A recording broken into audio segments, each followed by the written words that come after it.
is simultaneous interpretation. English is the second channel. С тех пор группа стала важной площадкой для обсуждения ключевых вопросов взаимодействия России с исламским миром и регулярно проводит выездные заседания, в том числе в таких странах, как Саудовская Аравия, Малайзия, Кувейт, Турция и традиционно Казахстан. Ежегодное заседание группы в 2025 году посвящено вопросам молодежной политики.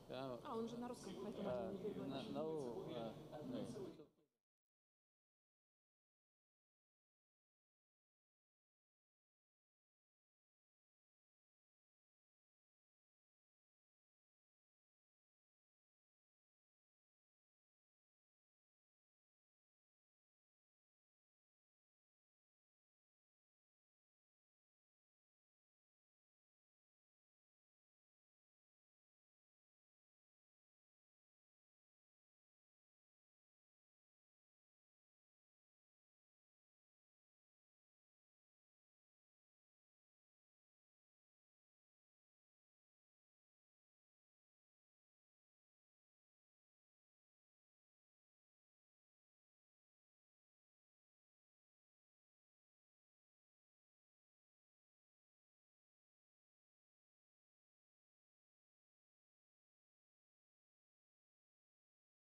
in our planet.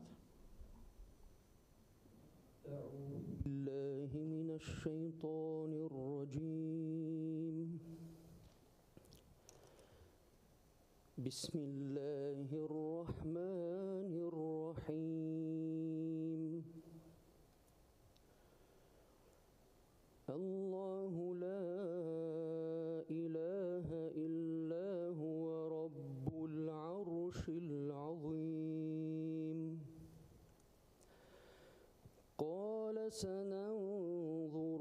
أصدقت أم كنت من الكاذبين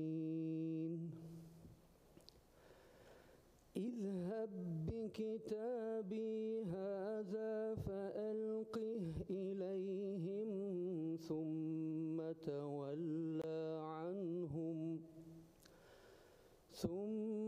تولى عنهم فانظر ماذا يرجعون قالت يا أيها الملأ إني ألقي إلي كتاب كريم إنه من سليمان وإنه بسم الله الرحمن الرحيم ألا تعلوا علي وأتوني مسلمين قالت يا أيها الملأ أفتوني في أمري ما كنت قاطعة أمرا حتى تشهدون قالوا نحن أولو قوة وأولو بأس شديد والأمر إليك فانظري ماذا تأمرين قالت إن الملوك إذا دخلوا قرية أفسدوها وجعلوا أعزة أهلها أذلة وكذلك يفعلون وإني مرسلة إليهم بهدية فناظرة بما يرجع المرسلون فلما جاء سليمان قال أتمدونني بمال فما آتاني الله خير مما آتاكم بل أنتم بهديتكم تفرحون ارجع إليهم فلنأتينهم بجنود لا قبل لهم بها ولنخرجنهم منها أذلة وهم صاغرون قال يا أيها الملأ أيكم يأتيني بعرشها قبل أن يأتوني مسلمين قال عفريت من الجن أنا آتيك به قبل أن تقوم من مقامك وإني عليه لقوي أمين قال الذي عنده علم من الكتاب أنا آتيك به قبل أن يرتد إليك طرفك فلما رآه مستقرا عنده قال هذا من فضل ربي ليبلوني أأشكر أم أكفر ومن شكر فإنما يشكر لنفسه ومن كفر فإن ربي غني كريم صدق الله العظيم بسم الله الرحمن الرحيم.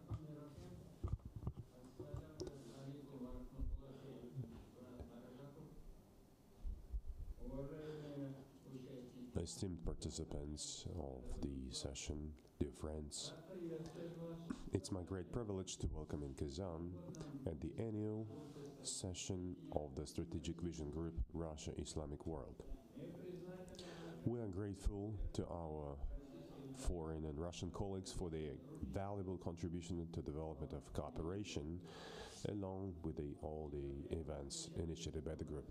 We had a meeting in December in Malaysia, and here I would like to extend my deepest gratitude to the Prime Minister of Malaysia, His Excellency Anwar Ibrahim, to express my deepest gratitude for his assistance, and to all our Malaysian friends.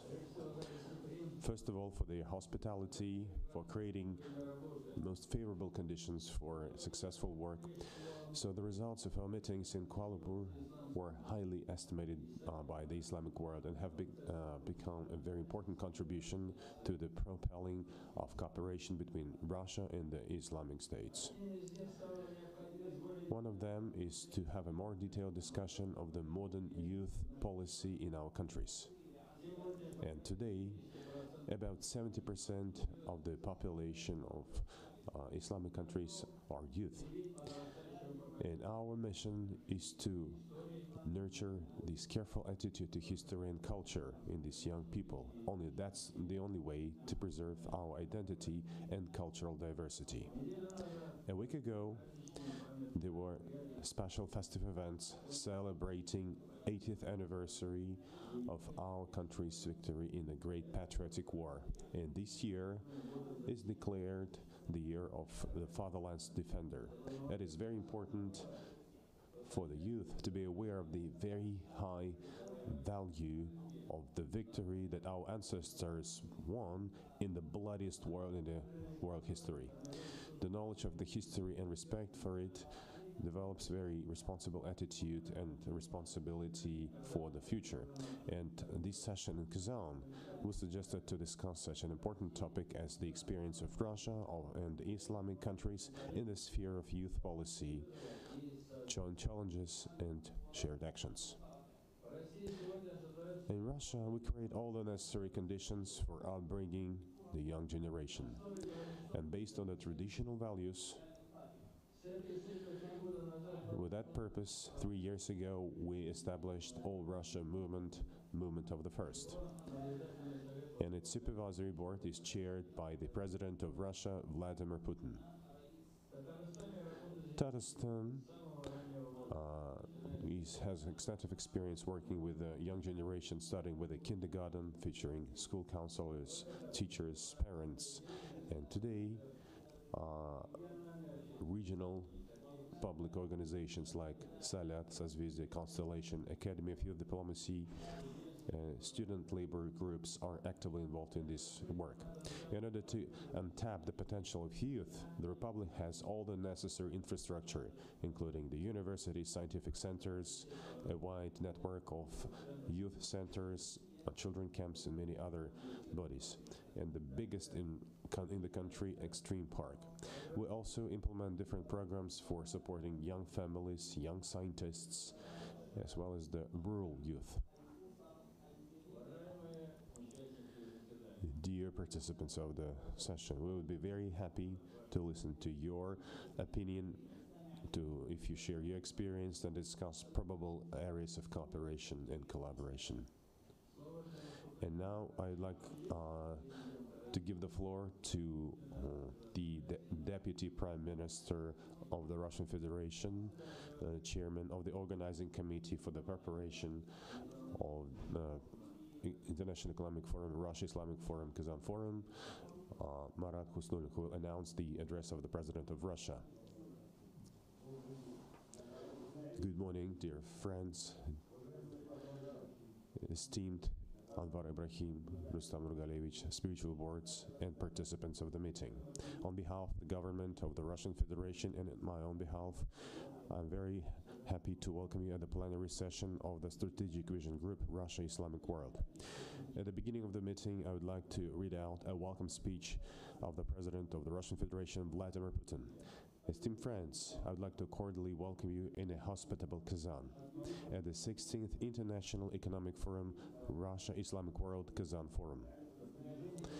Throughout the centuries, our multi-ethnic country has been open for wide cooperation with the states of the Islamic world. And today, despite very turbulent geopolitical situation with successfully and consistently expanding the economic, scientific, educational, cultural, humanitarian, inter-regional contacts.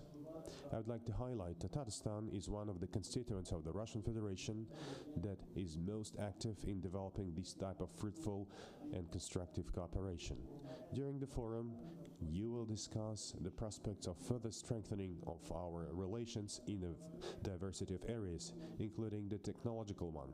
The joint work on development of digital and economic systems will be dedicated the session of the Strategic Vision Group, Russia Islamic World, featuring the representatives of the Organization of Islamic Cooperation. This year, we celebrate the 80th anniversary of the victory in the Great Patriotic War, and making reference to this landmark date will be reflected in the business and cultural program of the forum. It's very important to nurture the lessons we learn from the history about solidarity of our ancestors who fought Nazism, racism, and colonialism. And only together in our days we can ensure the sustainable, harmonious development of the global community, effectively counteracting these major threats of security as terrorism, extremism, escalation of local conflicts. I'm absolutely confident that the work of the forum will be productive, will intensify the dialogue and establish new partnership between our countries and nations. I would like to wish you all the best and good luck. The President of the Russian Federation, Vladimir Putin.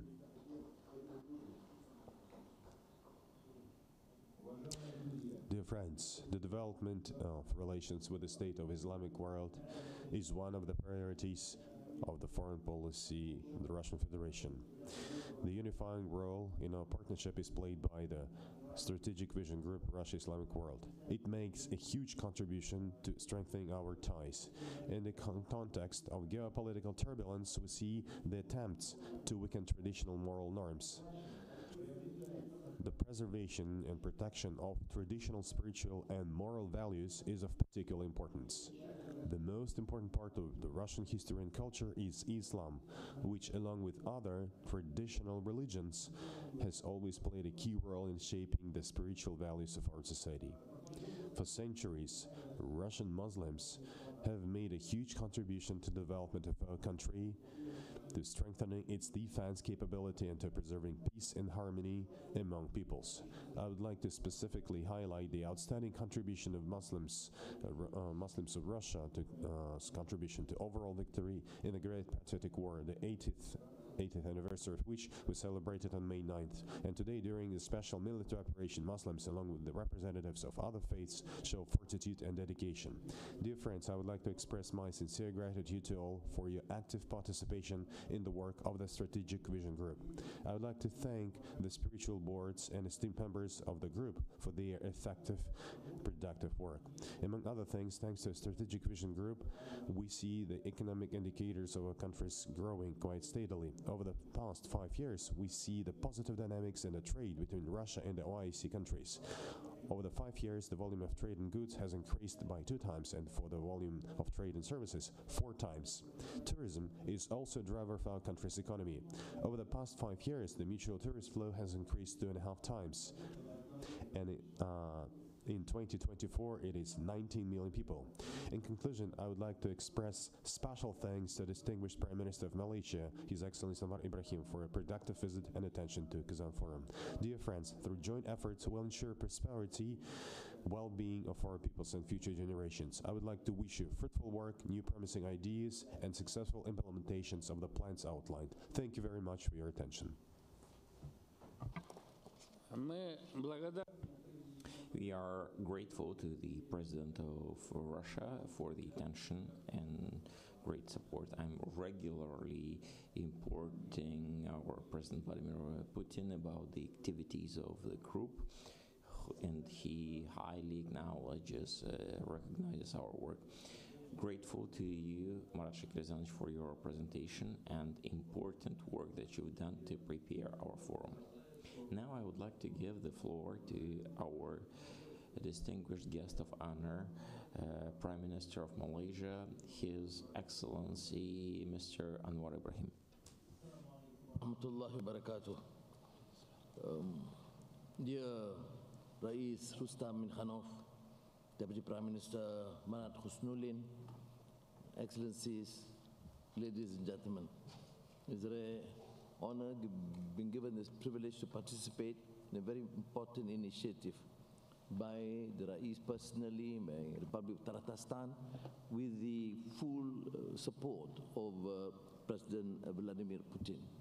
I had interesting engagement with the President 2 days back, but he made a clear message and emphasis that encouraging countries, and particularly me, Malaysia, to support the Kazan Forum to ensure that the Russian Federation and Tatarstan continue to engage in a fruitful manner for development, for peace, for economic sustainability, and of course, for inclusiveness. And I therefore commend these efforts, because it's time that Muslim scholars, ulama, and leaders view this proactively and positively. Enough of despair and disillusionment among our youth.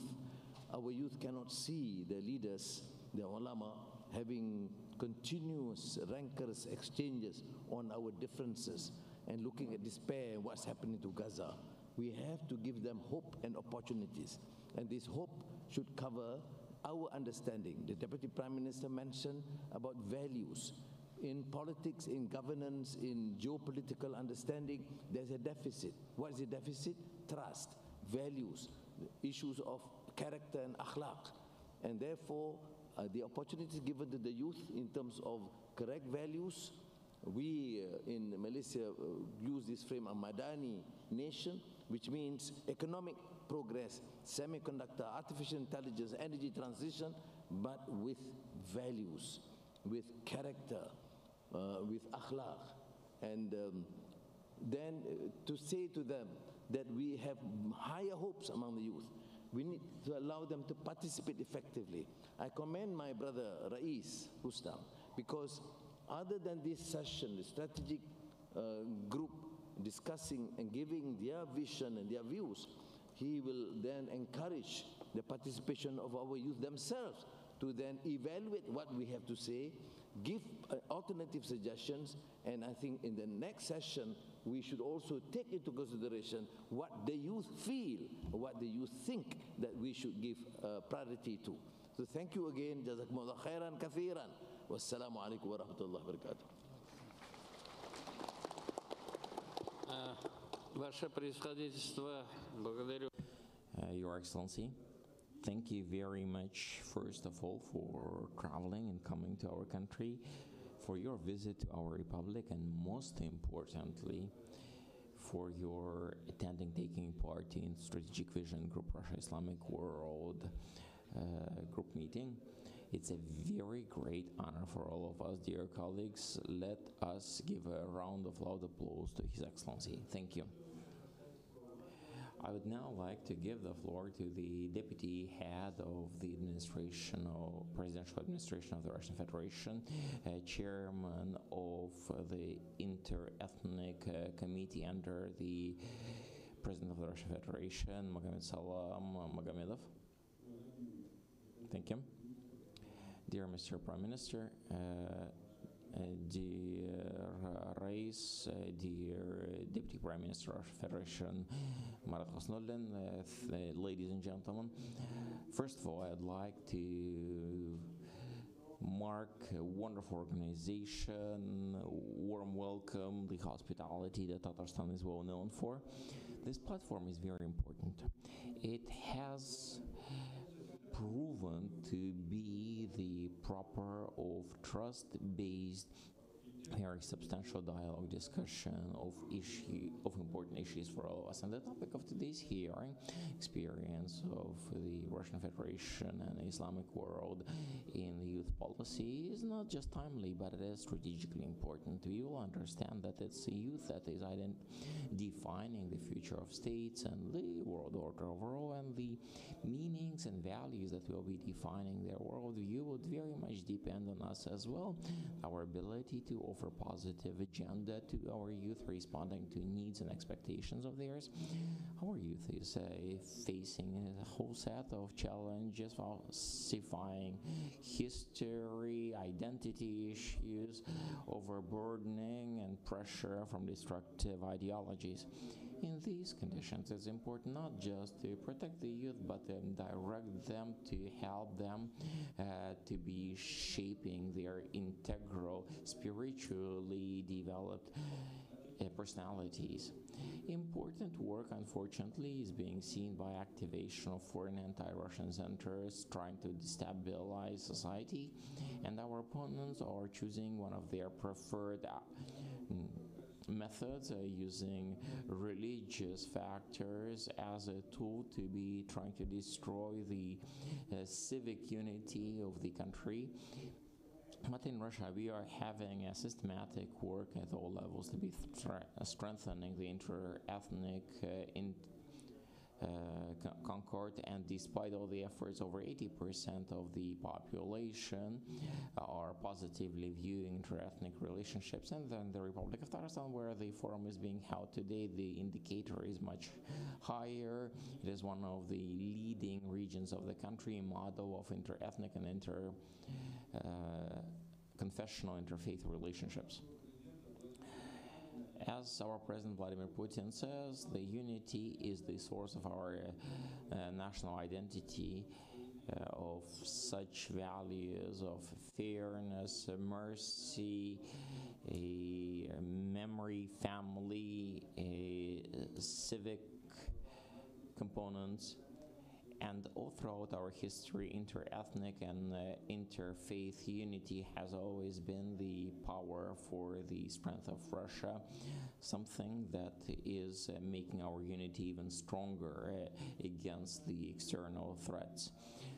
Such an approach is allowing for peaceful development of various peoples, development of cultures and languages, building friendly relationships with the people of other countries, including, and I would say foremost, with the OIC member countries, based on the respect to the cultures, faith, and traditions of all people. The priority for us is not just declaration of the values of peace and concord, but to be passing it on to the following generations through personal engagement in constructive activities, supporting youth initiatives in strengthening the unity of peoples of Russia, preserving and strengthening the languages and cultures are important tasks of our national ethnic policy. Dear friends and colleagues, Islam is not just the faith of millions of people, but an important component of culture of many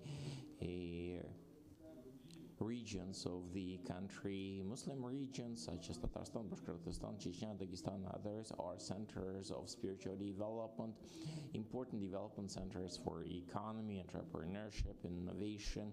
A lot of work is being done here for the development of respective infrastructure, support of initiative, support of the development of various ethnic and cultural values.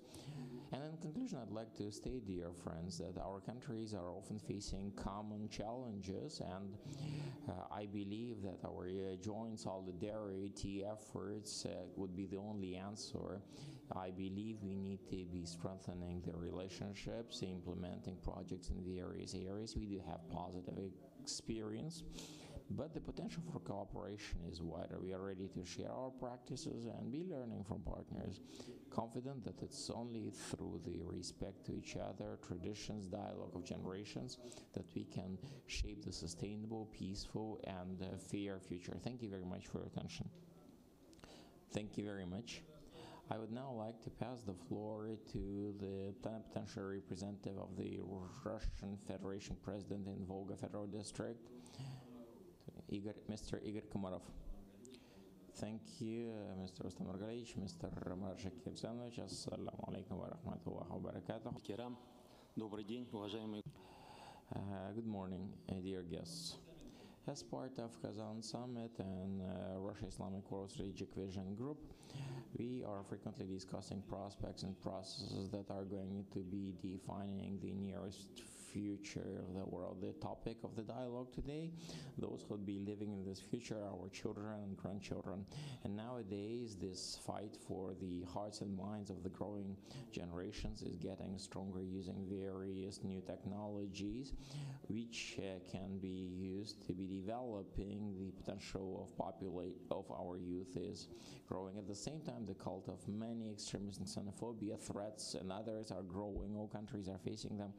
The state is probably more than others are interested in the sustainable development society. The bodies of authority of the Russian Federation are developing various sustainable policy. In August 2024, the government of the Russian Federation has approved the strategy of the youth policy development through 2030, defining the dimensions for the work in this area, traditional, spiritual, and moral values, patriotism, civic values, healthy lifestyles, respect to the family institution.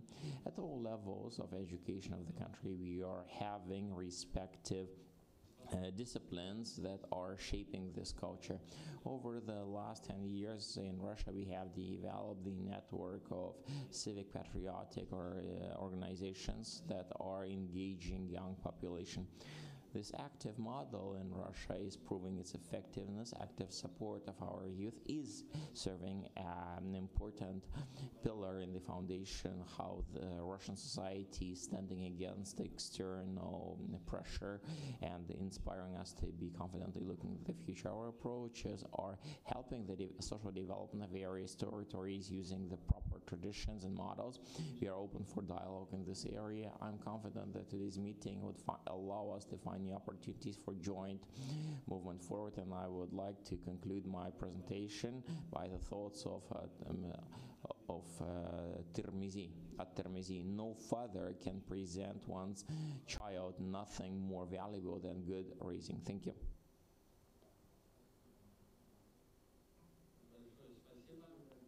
Thank you very much. We are also having a Deputy Secretary General of Organization of Islamic Cooperation, Mr. Mohammed Salah Tekaya. I am giving the floor for him to be delivering the address of the General Secretary of OIC, Mr. Hossein Ibrahim Tahi. Please. الرئيس رستم مينيخانوف رئيس جمهورية تتارستان رئيس Dear Honorable Rais of the Republic of Tatarstan, Minister Minikhanov, the Chairman of the Strategic Vision Group, Mr. Anwar Ibrahim, Prime Minister of Malaysia, dear ladies and gentlemen, muftis, guests, and participants of the conference. It's of course a great honor for me to be delivering the welcoming address of our Secretary General Mohammed Salah. Gratitude to the Republic of Tatarstan and whole of the Russian Federation for the efforts they are using in the area of youth policy. And it is here at these exhibits, at this conference, we are seeing this wonderful example. The achievements in the youth policy and sports. And of course, we have a chance to be relying on this rich experience for the benefit of all international organizations. No doubt there would be good positive outcomes, the chance to use this rich experience of yours. We are very proud of these achievements of the Russian Federation, and it's a great honor for us to be using this heritage of your country.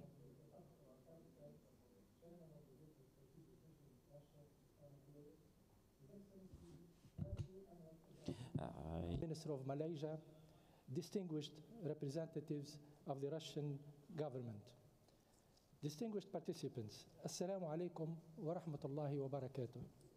I would like to extend my gratitude to His Excellency President Rostam Minikhanov, Rais of the Republic of Tatarstan, Chairman of the Group of Strategic Vision, Russia Islamic World, for his kind invitation to this important annual meeting in the tolerant and hospitable city of Kazan. I commend his active leadership of this group and his personal commitment to enhancing the relations between Russia and the Islamic world.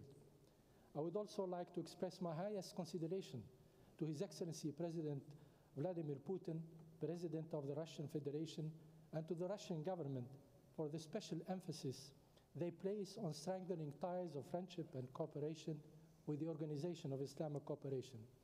It is a matter of satisfaction for the Organization of Islamic Cooperation that dialogue and cooperation between the two sides have increased significantly since Russia obtained observer status at the OIC in 2005.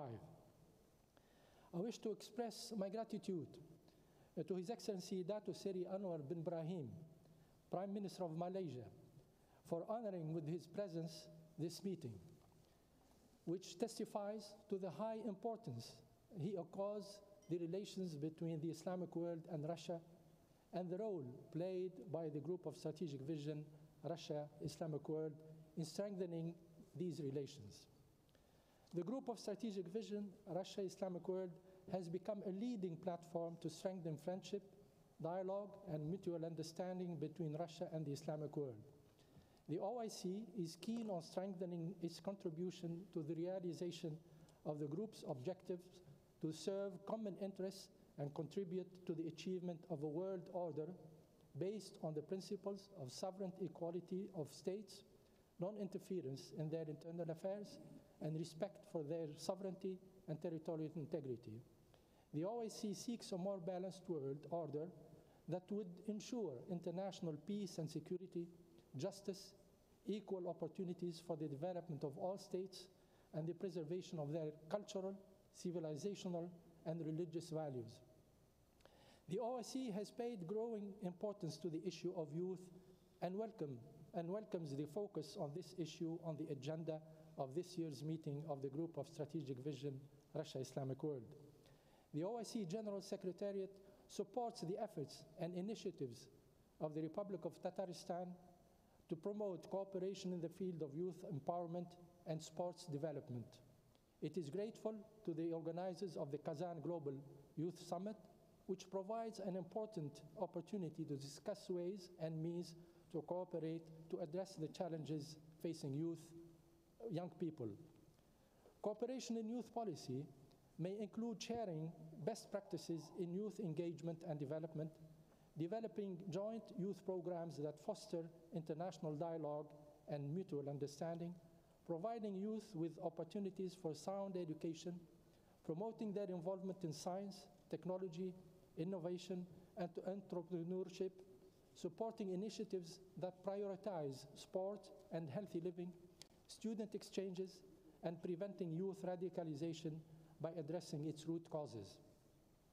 Poverty, underdevelopment, and economic exclusion are core contributors to violent extremism, and young people from disadvantaged backgrounds are the biggest victims of this phenomenon. In this regard, I would like to mention the adoption by the OIC Council of Foreign Ministers during its 50th session last August in Yaoundé, Cameroon, of the statute of the OIC Youth Support Fund in the Sahel and Lake Chad region as a specialized institution to be an arm of the organization's strategies and efforts to combat extremism and terrorism. The OIC stresses also the importance of empowering the institution of marriage and the family in order to build a healthy society. The OIC Charter stresses the need to protect the family and strengthen its role as a natural and basic unity of society. Mr. President, the OIC joins efforts to enhance youth engagement and to enable young people to achieve their potential and expectations. in various fields. It looks forward to enhanced cooperation between the Islamic world and Russia in all areas of mutual benefit. I wish this meeting all success. I thank you. Wassalamu alaikum wa rahmatullahi wa barakatuh.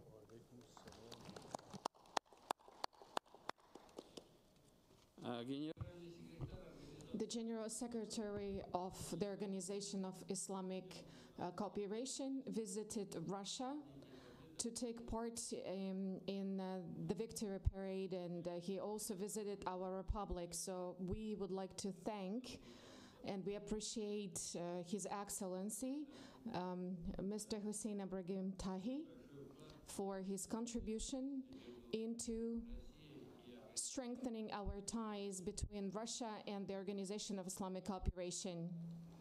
Thank you very much. Our appreciation to His Excellency. Dear friends, this year we celebrate the 20th anniversary of joining the Russian Federation as an observer as part of this Organization of Islamic Cooperation. Also, the United Nations Organization celebrate its 80th anniversary, and this year was proclaimed the year of trust and peace, and these are the major values that all the humanity in our world needs. Our group also makes our contribution into this global process, and we hope that the events of this year will be focused on expanding preventive diplomacy, growing trust and developing of the Union of States, and it will let us to solve all the problems and build up the foundations for global stability. Another important contribution into this process is the chair of the Russian Federation in BRICS group and the 16th BRICS summit that took place in Kazan in October 2024. During this summit, our capital was visited by the leaders and delegations from 36 states and international cooperation, including the Secretary General of the United Nations Organization. 34 countries were represented by their leaders. The summit was visited by 16 Muslim states, member states of the Organization of Islamic Cooperations. So you see how big the scale is, and the influence of BRICS is growing, and BRICS definitely creates the foundations for further strengthening of ties between the countries. And several countries became partners of BRICS in October 2024. Another important, crucial point that I would like to be focused on. Kazan became the cultural capital of the Islamic world, and we are really thankful to the leaders of ASESCO and our foreign partners and friends for proclaiming the capital of the Republic of Tatarstan the cultural capital. This is a great opportunity for our city. We are eager to tell you about our traditions, about our history, tell us about the contribution of our scientists and thinkers and their contribution into the world civilization, and also strengthen the ties and cooperation between Russia and other countries. Getting closer to the topic of our session, I would like to mention that our session is aimed at further developing of ties and relations between the youth organizations, and it's aimed at joining our efforts in terms of the youth policy. And I would like to thank the leadership of the International Youth Forum. We would like to discuss many initiatives aimed at attracting the youth into socially important activities. We have to grow respect to moral and spiritual values. During this session, we are going to cover such issues as educational and R&D projects, educational programs, international conferences and workshops, expanding partnership between Russian and foreign universities, and other joint actions aimed at prevention of extremism and radicalism among the youth.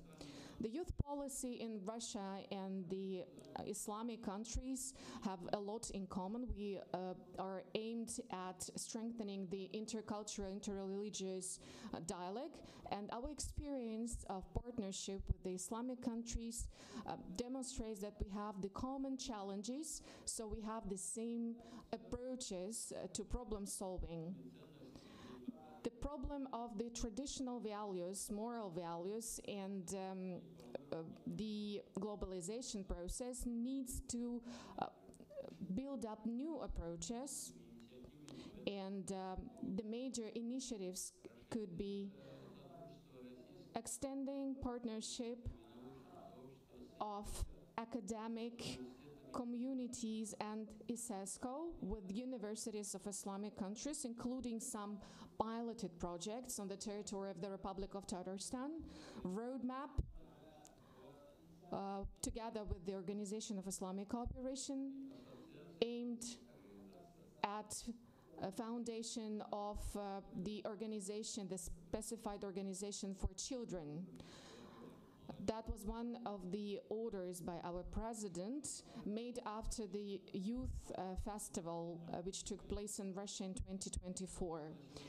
The scaling up of the movement of the first federal program that nowadays unites children and the youth from 34 countries of the world.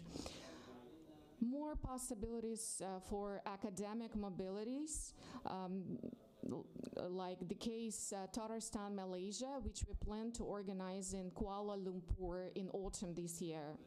In general, the partnership between Russia and the Islamic world in the field of youth policy should be focused on overcoming the common challenges via global dialogue and strengthening the values and traditions. Dear friends, I wish you all peace and the support of the Almighty Allah, and I hope to see the strengthening of partnership and ties between our countries and nations. Let me thank our honored guests for visiting Kazan and taking part in this session.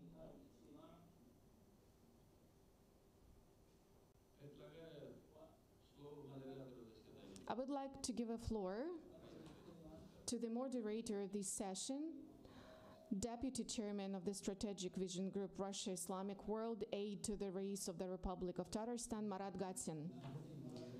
Dear Chair, dear guests, I'm really glad to see you here at the annual meeting of the Strategic Vision Group Russia Islamic World. As Rustam Nurgaliyevich Minikhanov has just mentioned, Kazan was proclaimed the cultural capital of the Islamic world in 2026, and today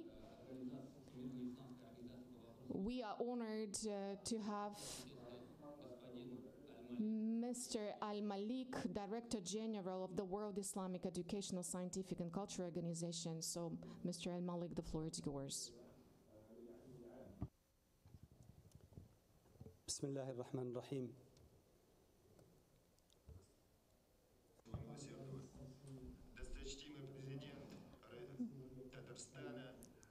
Your Excellency, Rais of the Republic of Tatarstan, Mr. Minikhanov, Your Excellency Anwar Ibrahim, representatives of the government of the Russian Federation, dear guests and participants of this session.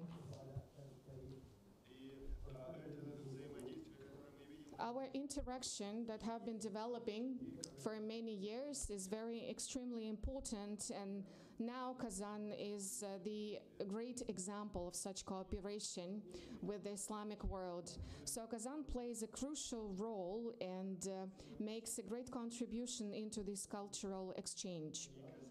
Kazan unites the West and the East. And this diversity helps us to enrich the experience of both the Republic of Tatarstan and the Islamic countries. During the 13th session that took place in Jeddah in Saudi Arabia, when Kazan was proclaimed the cultural capital of the Islamic world, and this wasn't done by chance. This wasn't a coincidence. Kazan should be proud for such a status, and so should be proud for its achievements in science, in any possible fields, to be honest. And during many years, we evidence the cultural diversity. So Kazan is the symbol of the cultural diversity, religious diversity. So definitely we should make joint actions and to join our efforts aimed at strengthening this diversity. And the youth policy is one of the most important aspects of that. Young people represent our future, and we have to listen to the young people, to hear their voice. And development of the youth policy will let us to get a better, brighter future. During 15 years, our cooperation with the Russian Federation in the field of entertainment, sports, culture is a great opportunity to exchange our experience, our practices, to get to know better each other. And ISESCO supports this activity, and we take part in all the events organized by the member states. And we, of course, have our own vision in terms of the youth policy. We contribute not only into the cultural aspect of the youth policy, but also we are focused on development of digital technologies, for example.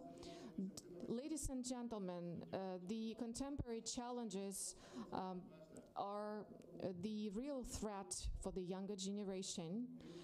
So that's why we have to join our efforts against such threats and challenges. I'm happy to see young people here, and they actively take part in all the events organized by the member states. And we should attract more young people because, as I've already said, we have to hear their voice.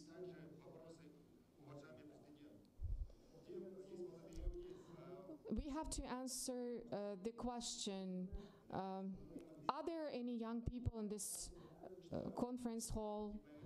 Because we have to discuss the issues, we have to listen to them, and ISESCO, together with the Organization of Islamic Cooperation and the Russian Federation, should join their efforts.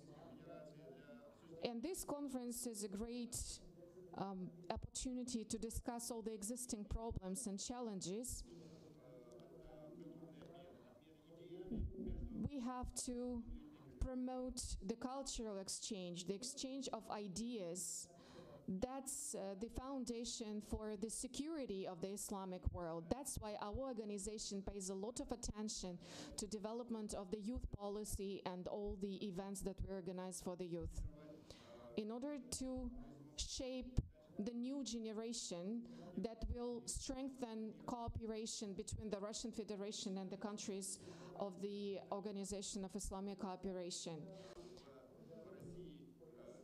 We have a long history of cooperation, and we appreciate the Russian Federation for exchanging its experience with ISESCO. We should develop the common context and shape the new generation in order to secure our bright future. ISESCO sees it as a priority, key priority of its activity. Nowadays, the younger generation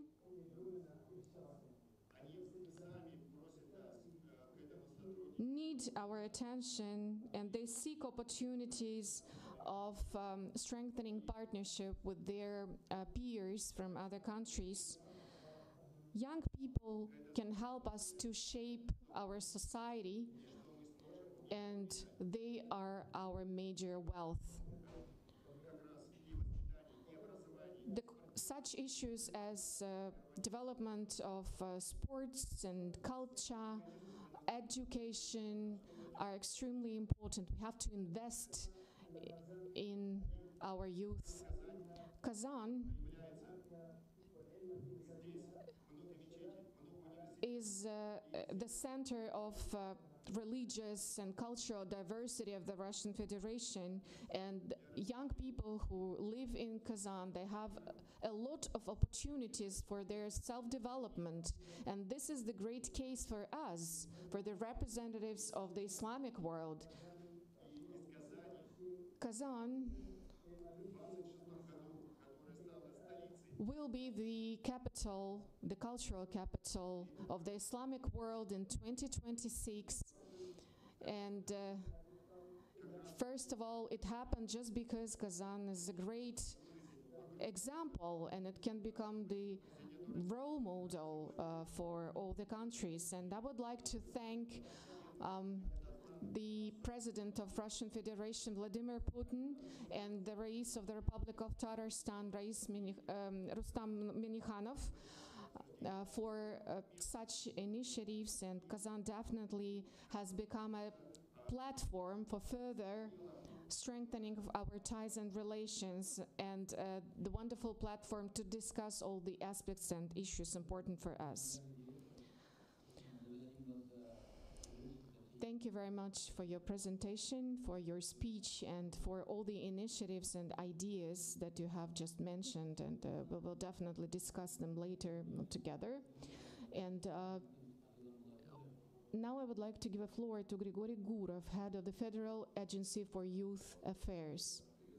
Dear colleagues, Russia increases opportunities for self-realization of young people every year, and we pay attention to development in various areas of activity, and one of the priorities in international cooperation. Our new national project, Youth and Children, which we launched this year by the order of the President of Russia, Vladimir Putin, includes the federal project Russia in the World. It includes all the key opportunities for Russian and foreign young people, including their joint interaction and creation of common projects. Despite modern challenges, Russia is of particular interest to foreign youth and foreign partners. We are open to joint cooperation with our foreign partners. Within the framework of the international direction, we pay a lot of attention to development of cooperation with the countries of the Islamic world. In November 2024, Rosmolodezh joined the Global Youth Competitiveness Network of Hope, which is an initiative of Bahrain aimed at improving the system of collaboration with the young people by exchanging experience between 30 participating countries in the field of youth policy. Also, at the Youth Forum within the UN Economic and Social Council in April this year, our country presented the best practices in holding the World Youth Festival, the main youth event that took place in 2024. It brought together 20,000 young people from 190 countries of the world. And following the result, the Russian president instructed us to preserve and strengthen the festival legacy. Since September this year in Nizhny Novgorod, we will hold the World Youth Festival, which will bring together 2,000 young people from all over the world, including 200 children and teenagers aged 14 to 17. We invite the youth of the Islamic world to take part in this event too.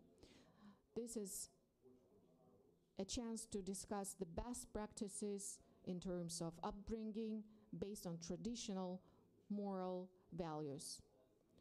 Cooperation of young people continued within the framework of international friendship clubs. That's the pioneer project of the Directorate of the World Youth Festival. And this experience was brought from the Republic of Tatarstan in informal spaces, in informal atmosphere. Young people from Russia and foreign countries build a dialogue, make friends, exchange projects and ideas, hold joint events and campaigns. Up to date, 90 of such clubs have been already opened in Russian regions, and interaction has been built with 43 Islamic countries. We also would like to mention that annually we hold the International Forum of Civic Participation. The name of it is We Are Together. It is already a tradition, and annually our president gives the award, the traditional award, the Volunteer of the Year, and it was the first forum of such scale, and we would like to attract people from all over the world to take part in this forum. And the systemic development with the Islamic world also let us open our offices in different cities like Omsk and Kazan, Salet movement, for example. And the major idea of such project offices is to strengthen cooperation and to find the common challenges and obstacles for such cooperation. And the main task of the project offices are implementation of joint projects, and also among the key events of the project offices are the Forum of Young Leaders, Russia Central Asian Regions, and the Kazan Global Youth Summit. From August 27 to August 30, we will hold the fourth Kazan Global Young Summit. Over 3 years, this summit has brought together more than 500 experts from 70 countries. This year, the summit will bring together the heads of relevant departments in terms of youth policy, heads of international organizations and universities, experts, young opinion leaders, and bloggers to share their experiences and strengthen the dialogue between the key parties on youth development issues in Organization of Islamic Cooperation, BRICS, and Asia-Pacific countries. So we invite you to join this effort. Thank you very much. Thank you very much, Grigory Alexandrovich. In continuation of your words, today with us is OIC Youth Forum President. The Strategic Vision Group is interacting with this organization since back in 2007, the first contacts. And throughout this period, we have implemented great many projects. Mr. Tahayhan is the president of the Youth Forum. The floor is yours.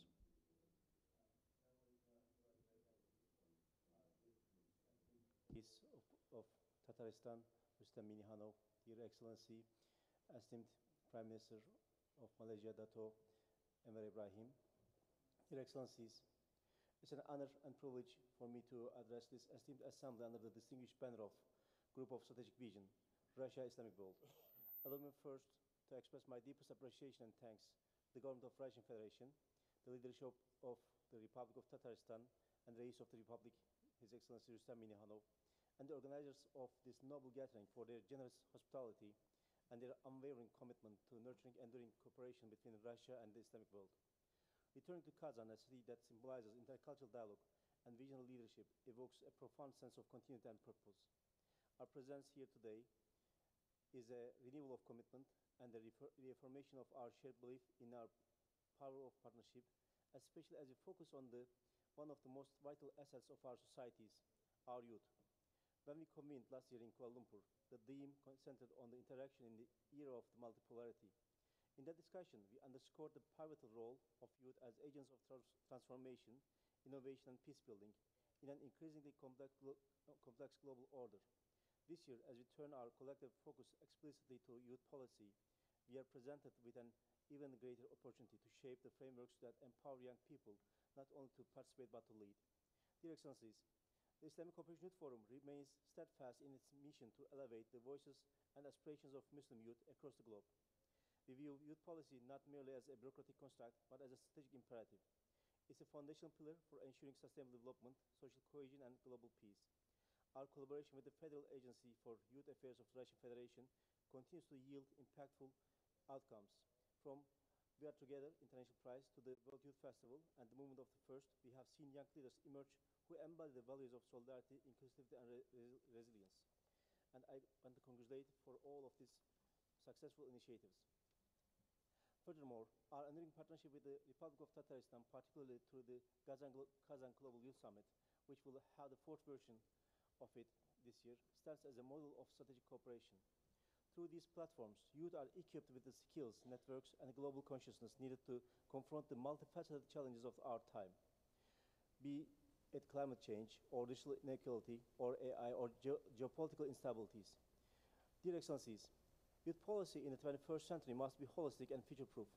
It must promote education and employment, as well as the engagement, cultural identity, mental well-being, and digital fluency. As policymakers and leaders, our task is to construct ecosystems where young people are not passive beneficiaries, but proactive stakeholders. We must construct ecosystems that may nurture the young people. At the same time, we cannot ignore the difficult realities that many young people still face, especially in places like Palestine and other conflict areas. On this point, I want to express my special thanks to the Excellency Reis Rustam Minihanov, to the Prime Minister Enver Ibrahim, and their Excellencies for their firm support to the Gaza and Palestine. On this regard, I recall all of you again to support the Gaza against the violent oppressors and the genociders. On this issue, I want to mention the Gaza Tribunal, an initiative of ICYF that's been chaired by Dr. Richard Falk and composed of the intellectuals from all around the world, which take place in Sarajevo at May. With your support, we hope that this Gaza Tribunal initiative will bring the genociders in front of the justice. And also we have created Witness Eye channel for documenting the witnesship of the victims and the witnesses. And again, thank you very much for your firm support to Gaza cause. Dear Excellencies, another issue for the youth policy is the vocational education and STEM education. And again, we have very good examples as Tatarstan, as Turkey and Malaysia. And they're very generous to share their successful experiences with third countries. And over ICYF, these countries are sharing their experiences with the countries in need, youth in need, and ICYF has done a good role for bridging its experiences with third countries. So I want you to continue to share your experience on this regard. Dear Excellencies, we are living in a time of great change where all ways are giving way to a new, more balanced world. This is the right moment to rethink how young people can play a bigger role in leadership, diplomacy, and global progress. The growing partnership between Russia and the Islamic world gives us a special chance to build new forms of cooperation led by youth, based on our shared values and mutual respect. And this plenary session, in its wisdom and vision, offers precisely such a platform. In this point, I want to express my congratulations and thanks to our Tatarstan member, Salat, for their very exemplary work for the betterment of the youth. In conclusion, let us pledge to turn words into action, intent into impact. Let us craft our youth policies that are resilient, visionary, and inclusive policies that unlock the full potential of our young people and light the way toward a more just and balanced world order. Thank you very much for your patience and listening. May Allah Almighty guide our efforts and bless this gathering with wisdom, unity, and progress. Juma Mubarak. Assalamu alaikum wa rahmatullahi wa barakatuh. Большое спасибо, господин Тахайхан. Thank you very much, Mr. Takhayhan. Russia, why the movement of the first is becoming more and more active. Great projects are being directed. They work with the growing youth. Today with us is Mr. Artur Orlov, the leader of this movement. Dear Rustam Nurgalevich, Murad Shakirzianovich, dear colleagues, I am grateful for the chance to be introducing here the Russia-wide movement of children and youth, the movement of the first on the shaping the system of raising the growing the growing generations. The movement of the first is an important factor of developing these based on the national values. The foundation for this is laid in childhood, kindergarten, sports section, school, various post-school activities. The defining role is, of course, on the environment, the teams that are affecting the habits of the child, as well as significant adults in the life of these children that are examples to them. That's exactly why 3 years ago we started having the movement of the firsts, to be bringing together all the components necessary to shape the uniform educational environment based on patriotism, attractive for children and youth themselves. The board of the movement of the first is headed by His Excellency the President of the Russian Federation, Vladimir Putin himself. Russia is bringing together various ethnic groups. We are carefully preserving their uniqueness and traditions, and that's a reason why the unity of the people has turned into one of the key priorities of this movement. The mission of the movement is to be with Russia, be human, be together, be in the movement, and be first. It reflects on the unity of the participants of the movement in building their life, relying on the national priorities of our country and traditional Russian spiritual values. The movement of the first today is bringing together over 12 million people and their mentors. Children and their mentors. The development of the movement is related to the true knowledge of the history and culture, geographic, regional, and ethnic uniquenesses, unique values, and the role of Russia in the global movement. The movement is bringing together the youth and children, youth and teenagers, developing the immunity against the efforts to be pushing the ethnicities, religions, and nations to clash with one another. Another important component of the movement is the historic memory. It's meant to be activating the movement members, relying on the memory of the ancestors, passing from generation to generation. Children and youth of Russia becoming the part of this movement are aspiring to active patriotism. The participants of the movement are studying and knowing the history of Russia, counteracting any efforts of faking it. One of the flagship projects is the Carriers of History. We have taken under our care over 15,000 places dedicated to World War II in Russia, Great Patriotic War. Children and youth are studying the achievements of all the participants of the Great Patriotic War to preserve their memory.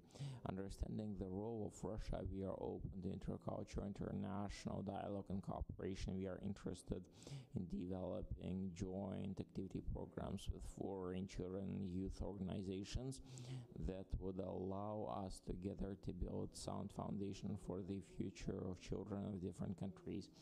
One new flagship project, school clubs of diplomacy, serving that very mission as well. I'd like to thank Mr. Rais Rustam Minikhanov, you and your team, for the Republic of Tatarstan acted as an initiator and offered the base for developing this activity. 60 regions of country and 24 foreign states are taking part in the development of this international network of the school clubs of diplomacy, thanks to which the youth teenagers of different countries are learning the language, culture, finding new friends. They are first interacting virtually and then meeting in person based on our camps and forums. The specifics of our movement is that here children equally with adults are taking part as authors of everything created. One of such initiatives was the initiative setting up International Association of Children Associations that is taking part of the children's program of the World Festival of Youth in March 2024, working participants of 14 to 16-year-olds from various countries around Russia.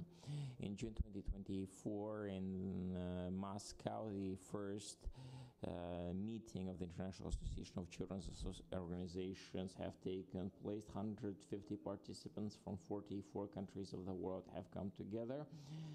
Children working on the meanings and the dimensions of activities. 1st of June this year we are having first international festival at the downtown Moscow Expo, becoming an one of the key events dedicated to the festivity of the Day of Children.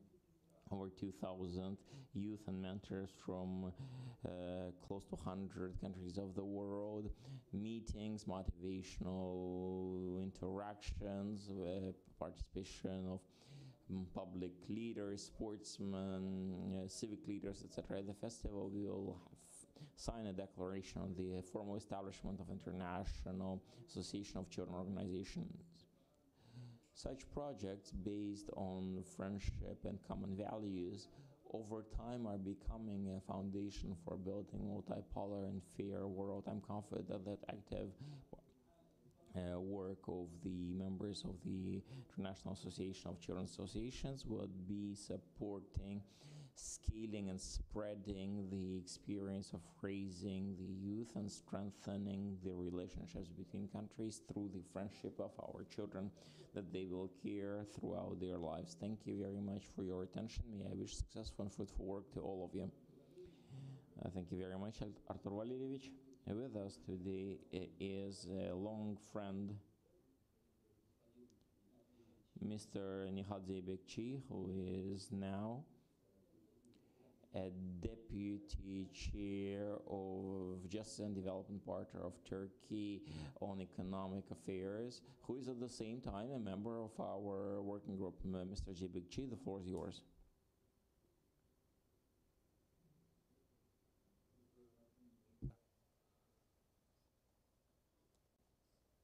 Mr. Reis, very dear friend of our country, and Mr. Prime Minister, dear participants, Assalamu alaikum wa rahmatullah wa barakatuh. First of all, I really would like to thank and congratulate the Reis, Minihano, and the Tataristan. Since 12 years I am coming to Kazan regularly. I think it's the 10th or 11th time I am here. Every time when I come here, I am really surprised of the development of the city and the country. And once more, I would like to thank and to congratulate very successful forum and the expo activities. And today's subject is the young people, our future, which is this young generation today, and tomorrow's, they are going to be tomorrow's actor, tomorrow, the duties, all subjects, they are going to run tomorrow. That's why today I would like to draw your attention, which I found very important, the subject of halal. Halal, today's young generations it's very dangerous platform, the social media, and the effect of all kind of media affairs and the information transfers between generation and the countries and cultures and religions also. That's why I would like to draw your attention to the halal. As you know, the concept of the halal is one of the fundamental principles of Islam. And its context is directly determined by the Quran and the Sunnah of the Prophet Muhammad sallallahu alaihi wasallam. In the Quran, there is Surah of Al-Baqarah, verse 168, is stated, "O people, eat from what is lawful and good on the earth." This is highlights that in addition to the religious appropriates of the products consumed, they must also hygienic, healthy, and safe for consumption of by all people. Halal is not a concept exclusive to food and beverages. This principle underlines all aspects of our lives, from commercial activities to social relationships. Therefore, halal is not just a preference for Muslim, it's a value system and way of life ordinated by Allah. Furthermore, the halal concept is also emerging as a value preferred by individuals of different faiths who seek healthy, hygienic, and safe products. With increasing demand to halal economy, which spans various industries such as food, textile, health and medical technologies, cosmetic, tourism, finance, and supply chains, is growing rapidly worldwide. In particular, the halal food sector is leading this growth. In fact, the halal food market, which was valued at $2.3 trillion in 2022, is expected to reach $7.4 trillion in the year by 2032. In serving the large economic market, is our duty as Muslims to take the necessary measures to fulfill religious requirements in the best way possible while maintaining consumer trust, product safety, and quality assurance. However, when addressing halal food, we should not forget that there are aspects that cannot be measured with analytical methods. For example, issues such as animal welfare, Islamic slaughtering, methods for the processing of halal foods, and the separation of halal and non-halal foods at every stage of the halal food supply chain can only be addressed through reliable certification and labeling to prove the products are produced by halal methods. Mr. President and dear participants, for this reason, in the face of technological developments and increasingly the complex production process, securing the trust in the halal fields has become much more critical both in our countries and international trade through halal standardization, halal accreditation, and halal certification activities. For the producer and exporters who wish to participate in the growing global halal market, halal certification have become a critical element not only in the terms of strong religious foundations, but also for the commercial strategies and standing out in the international competition. In fact, in some markets, these certificates have become the prerequisite for the market entry.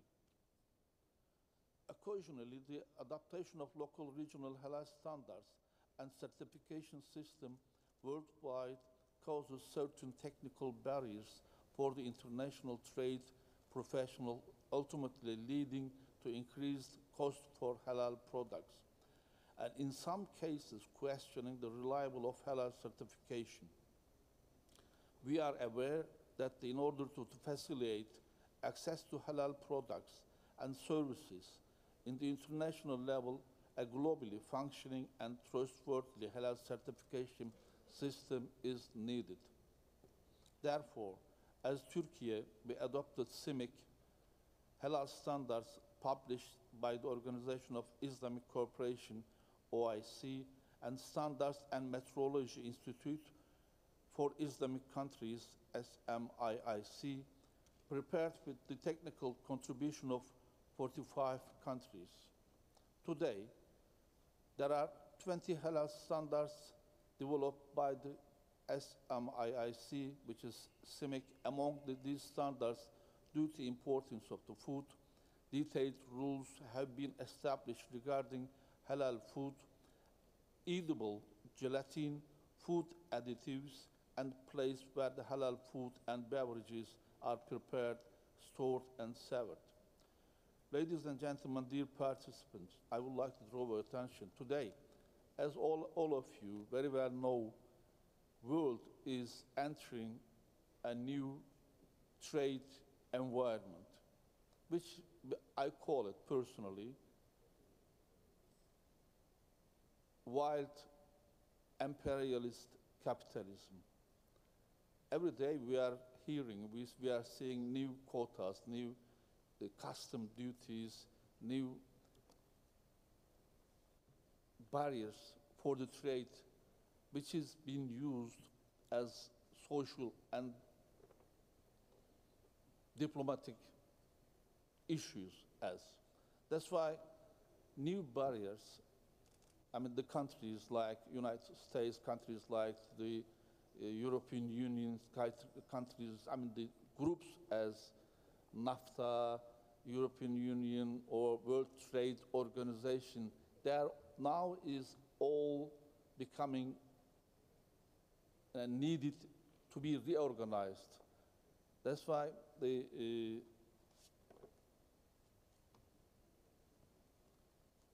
halal standards and this kind of standards and institutions is very important for the countries who's sensitive for the Islamic belief and Islamic halal standards. That's why our future, in the future of trade rules, halal standards will be very important, and this must be new subject. This must be very important subject for the young generation of the new world. I really would like to thank you for the forum, and really would like to thank you for the subject of the young and youth projects. Thank you, Mr. President. Господин Зайбекчи, большое спасибо за слово. Уважаемые коллеги. Dear colleagues, please follow the timings on 5 minutes for each speaker. Thank you. Now I would like to give a floor to Chairman of the Council for State and Confessional Relations under the head of the Republic of Bashkortostan, Mr. Fatahov. Your Excellency, Rais of the Republic of Tatarstan, dear Mr. Husnulin, dear friends and participants. On behalf of the head of the Republic of Bashkortostan, Radik Khabirov, I would like to greet the participants of the annual meeting of the Strategic Vision Group, Russia and Islamic World here in Kazan. We appreciate your efforts and your contribution into strengthening the ties between our nations. Russia has always joined the people of different nations and ethnicities, and in Bashkortostan we have more than 2 million Muslim people, we have more than 2,000 religious institutions, and almost 1,700 of them are Muslim organizations. And of course this is the contribution made by Muslim thinkers like Mr.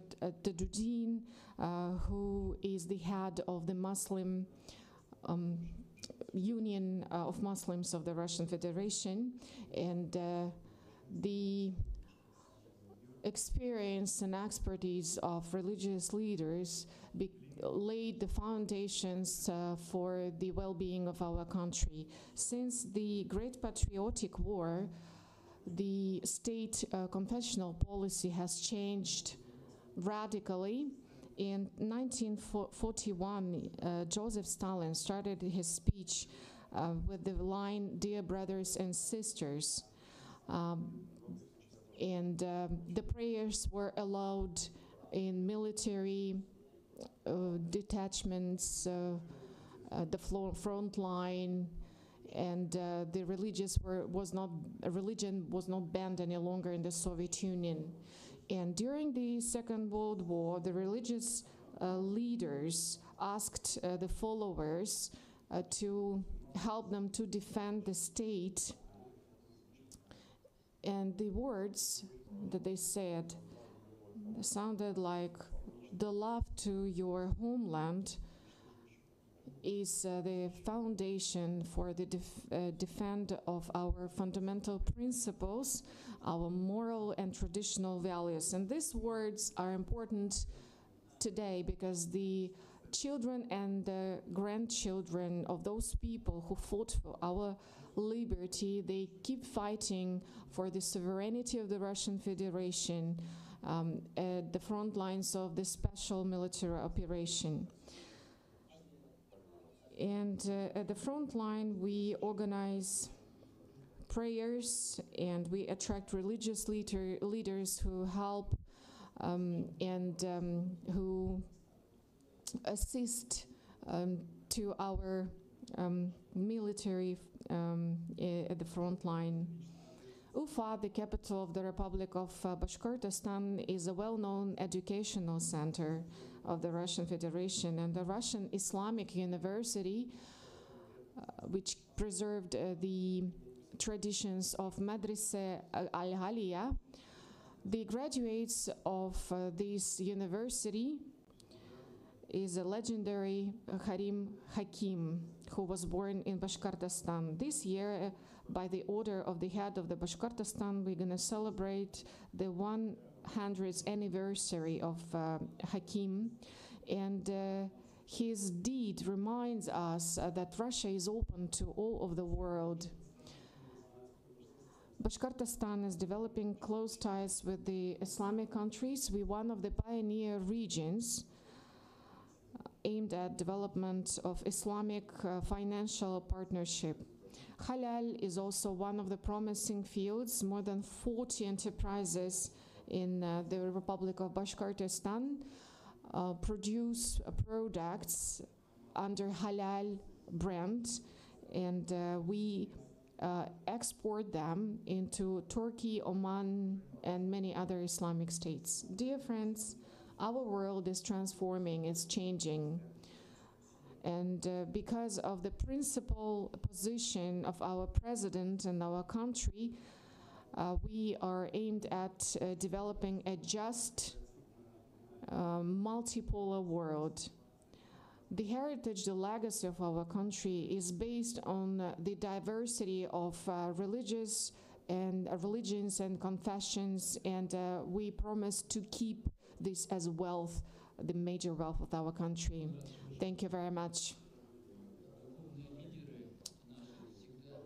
Thank you. And I would like to add that religious leaders, they also take active part in our sessions, the sessions of the group of strategic vision. And I would like to give a floor to Sheikh Islam Talgat Hazrat Tajuddin, Supreme Mufti and Chairman of the Central Spiritual Administration of Muslims of Russia.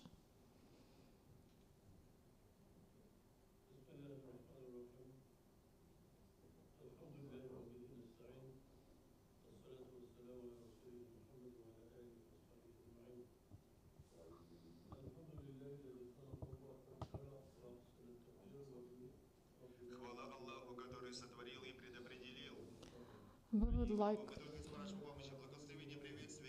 to thank the Prophet Muhammad, and I greet you with fraternal wishes of peace and mercy of the Almighty and His blessings. I cordially congratulate Kazan on being awarded the high status of the capital of Islamic culture, and it's a great honor for us to be here in the Republic of Tatarstan.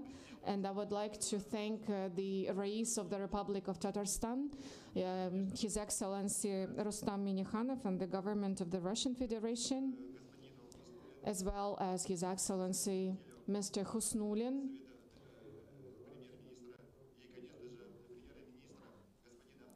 and of course His Excellency Mr. Anwar Ibrahim. Ladies and gentlemen, Your Excellencies,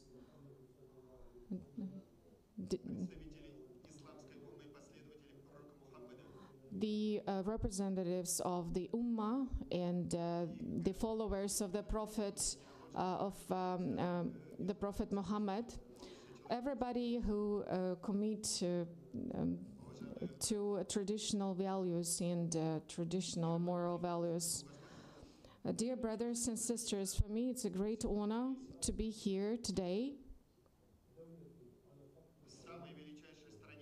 in the greatest country of our world, not just in terms of its size, but also in terms of the population of this country. So I guess that the population of the Russian Federation is equal to the population of all countries in the Organization of Islamic Cooperation. For me, that's a great honor to say once again that we are aimed at strengthening closer ties with your country. And of course, we always remember everything that happened both during the Second World War and in the special military operation. Our country's foundations are mutual respect and understanding and great deeds.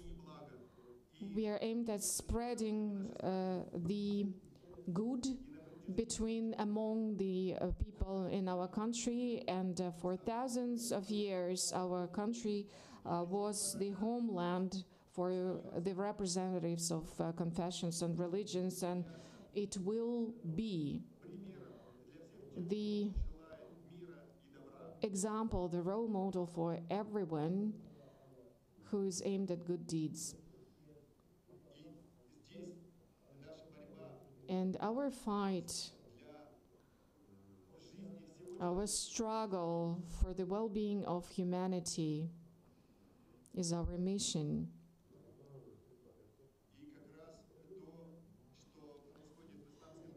And everything that is happening nowadays in Islamic countries, and I want to reassure you that Russia is aimed at mutual respect and understanding between Muslims and other representatives of other religions and confessions. The Almighty Allah gathered us on this land, on this planet, and we have this area of 17 million square kilometers here in Russia, so we cannot keep silent about everything happening in the world. We have to take care of people, our youth, and even animals and birds, because all of the creatures on the planet Earth are responsible for the well-being of our world. That's why we have to pay special attention to education and upbringing in the families, because these are fundamental principles, and they follow the principles of the Almighty Allah. And our Ummah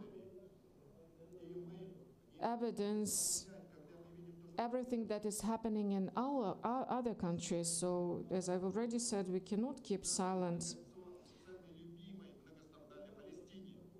Like the events happening in our precious Palestine, as well as in Iraq and Libya.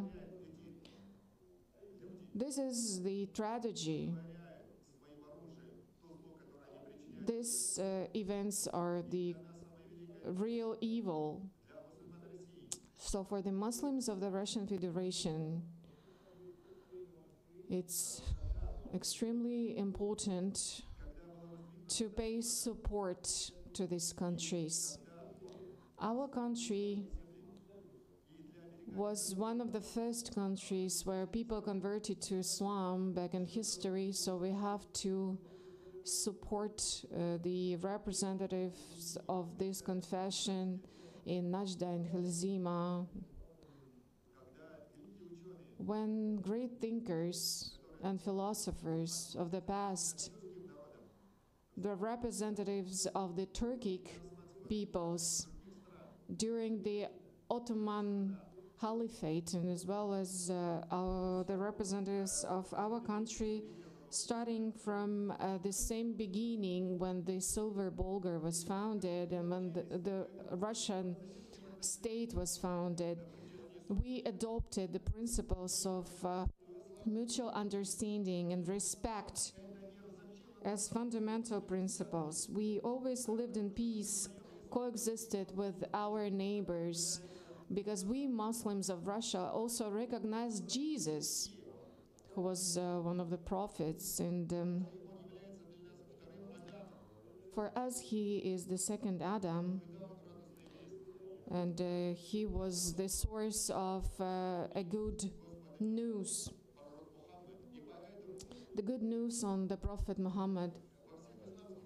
In all Muslim countries, both in Christian and Islamic countries, Christians, we consider them to be the followers of Jesus, and we should live in we should coexist and live in peace, because Christians are our partners, our friends, and we have to join our efforts in developing trust and mutual respect among all people. We don't have to use the physical power, the arms, the planes, the guns. The main strength of our country is the ability to join all the nations and ethnicities. All peoples of Russia are proud of their homeland. And when we celebrated the 80th anniversary of the victory in the Second World War, we understand it as a gift given by our God. And when the group of the foreign countries attacked our country, and they were about to capture the capital of our country, Moscow, the God also granted his support to our country. My grandfather was a hero who died during this war. 27 people died during the Second World War. Russian people, Soviet people, brothers and sisters, sons and daughters of our country who paid with their life for the well-being of the world. And we can see that clearly. Our eyes are full of tears, but we respect this legacy left by our fathers and grandfathers. But now it's another war, because the Western world is aimed at capturing our youth, our people, our children.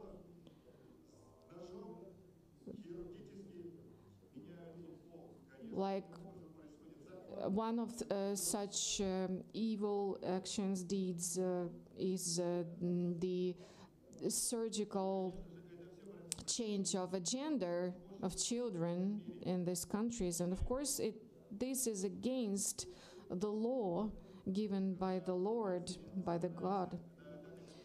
And that's why it's very important when we gather here or during the other sessions. When we gathered in Bahrain, we were invited by the King of Bahrain. We had a chance to discuss these challenges and threats that we meet in our work. And this session, this annual meeting, is also a chance to look for a common approach to fight against such evil. We have to join our efforts, the efforts of thinkers, philosophers, educators, religious leaders from more than 35 countries. And the Supreme Mufti of the Ummah, the global Ummah, I mean, His Excellency Ahmad al-Taiba, Sheikh Ahmad al-Taiba, who is the Sheikh of the University Al-Azhar al-Sharif,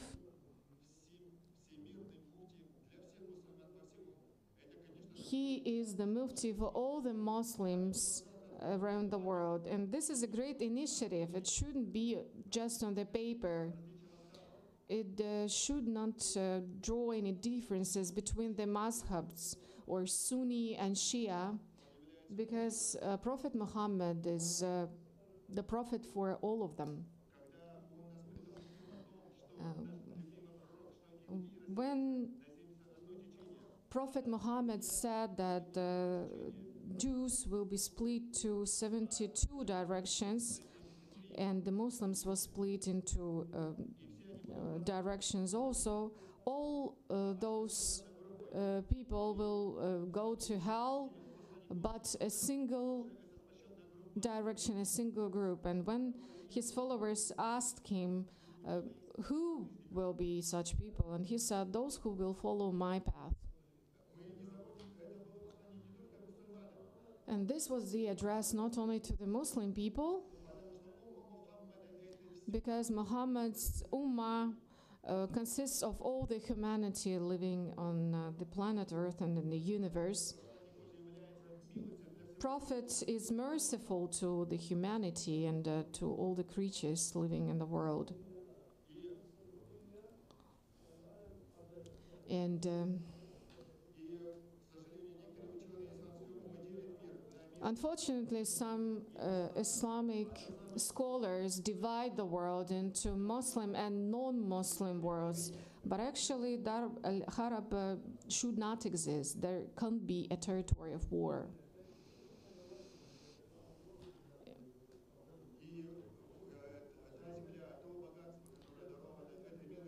The land that was given by the Almighty Allah is a gift of Allah, and thank God that we are a single, united Ummah Istijaba, and those representatives of our Ummah who talk about kindness and talk about the great deeds.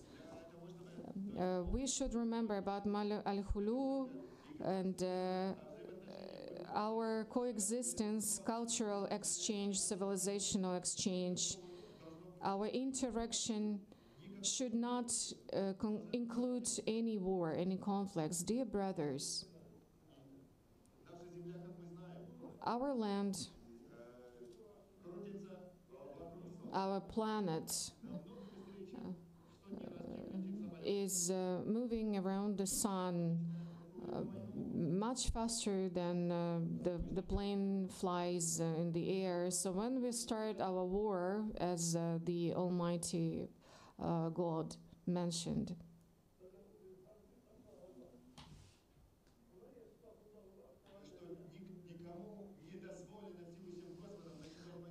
nobody should start the war because it goes against the laws of the Almighty Allah, and this is why we have to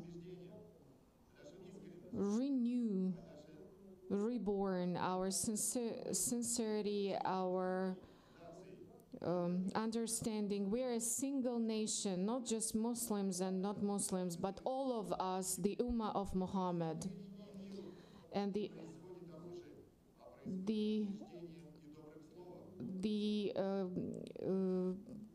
peace and blessing of the Almighty be upon him, and at the same time we look with joy and hope at how every year the values of peace and good neighborhood is growing.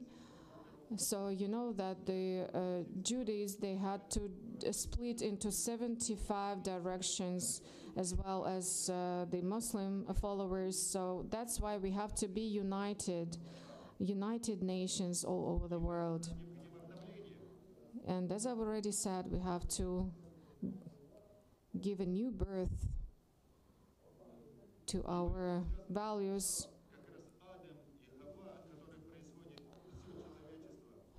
Humanity has the same origins. We have the same father and the same father.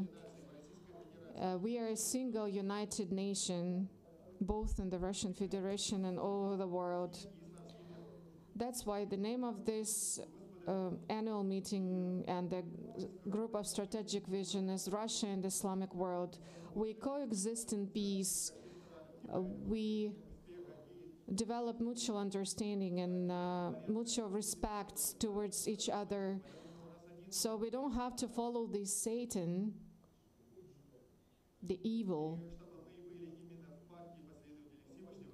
We have to follow the Almighty Allah, and we hope that He will help us on this path. Thank you very much. Thank you very much, dear Hazrat, dear colleagues. I am kindly requesting you to follow the dedicated time frame, otherwise you would not be able to finish. Mahmoud Sudhi Al-Habbash, the Chief Justice from Palestine, please.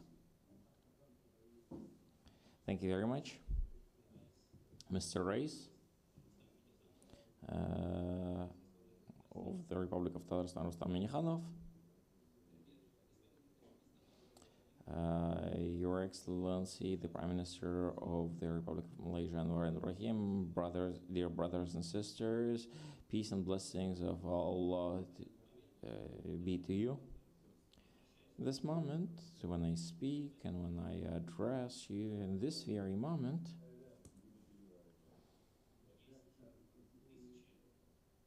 thousands of people from Palestinian people are being pushed out of their home are being pushed out of their homes in Bethlehem, in Gaza sector. Planes, Israeli missiles are killing innocent souls. This morning, occupationary Israeli forces prevented from making the morning prayer in the city of Hebron. Palestinians are living through genocide and confessional cleansing. This is the times of development of democracy, development of technologies, etc.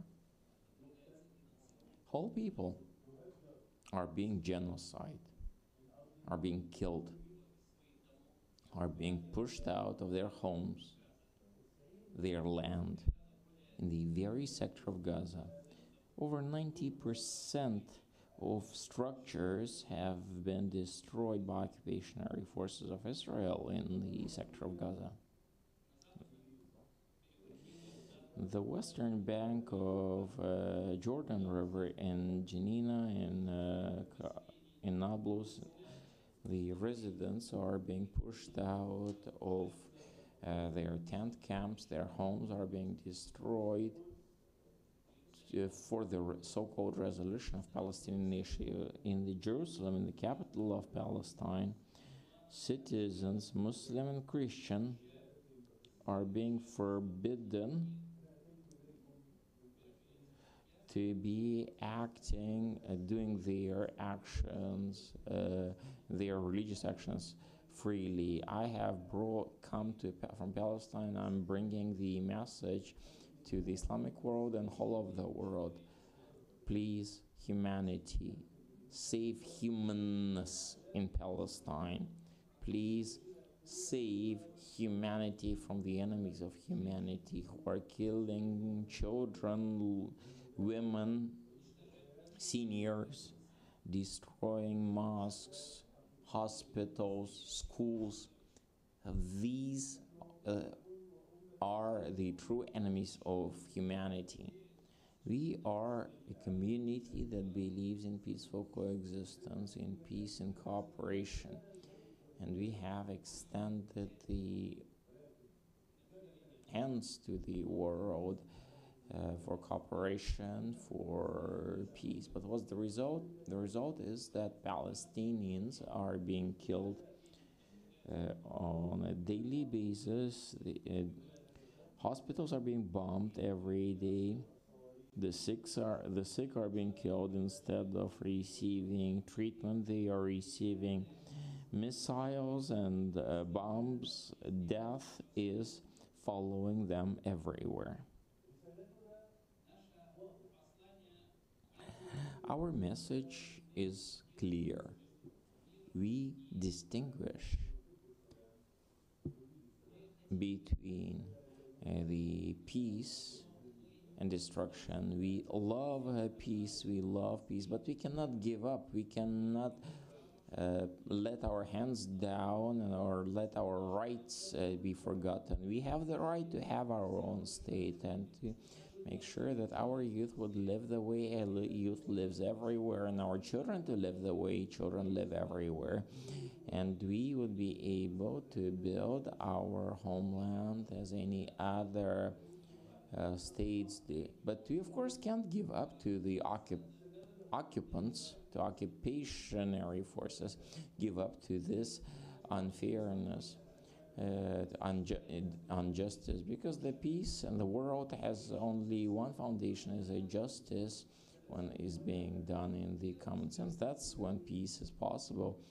Peace and justice will only come from through the same gates. When Palestinian state will be founded based on international resolutions, or based on UN resolutions at the territory of Palestine.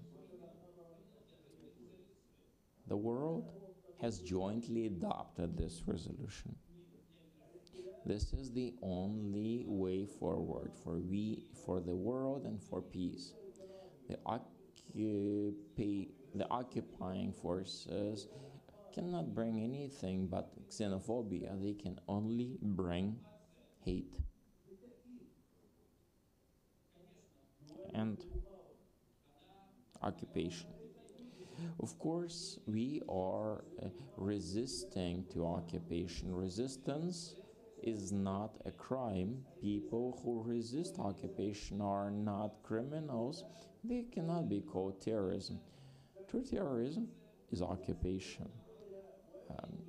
Palestinians do not love terrorism. They are against terrorism and aggression.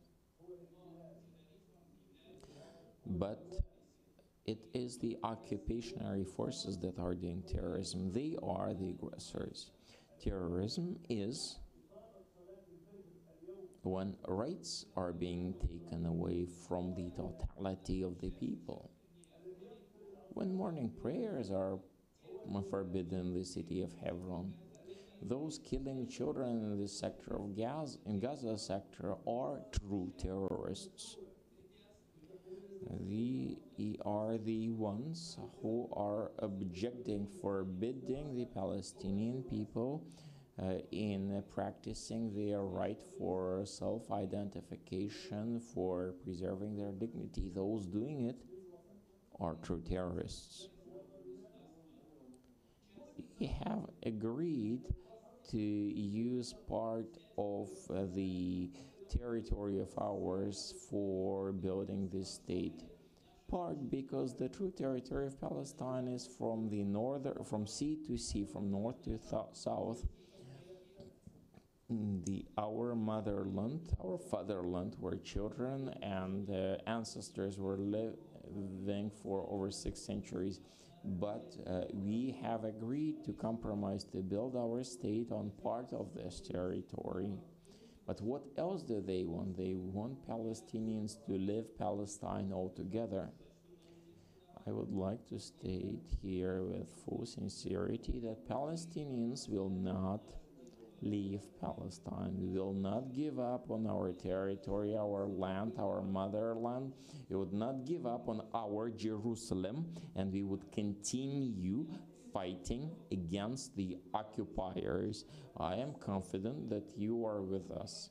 Any free person, any person of dignity in this world is supporting the right of Palestinians, the right to overcome occupation, creation of its state, and self-identification, just like any other people of the world. The Palestine will be free. The state of Palestine would be established. If this is the fact, why are we delaying this? Why are we waiting, allowing meanwhile more people to become victim, more blood to be shed? We do not want anybody to be killed. We don't want anybody to be imprisoned. We do not wish anybody to lose their lives. We want peace. We want fair peace, full and proper for all, providing us with, allowing us our rights, our dignity, our state. We are proud of our friendship with the Russian Federation, and we are proud that this great state is fully in support of the rights of Palestinian people, countering the aggressors. We are proud of the all free countries of the Islamic world who believe in humanity, in humanness, in the right of the people, who believe in the fact that the peace can only be achieved through justice, self-identification of people, and not through occupation and enforcing one's will with through the dominance. Palestine will be freed early or later, and I'm confident that we will once meet in Palestine, in the capital of Palestine, Jerusalem, one day, despite the fact that some would want or do not want to see this. Non-just people would be in the laws, just like the unjust Nazis were overcome, so would be overcome the occupying forces, and unfair Zionism would live its end. Thank you very much for your attention.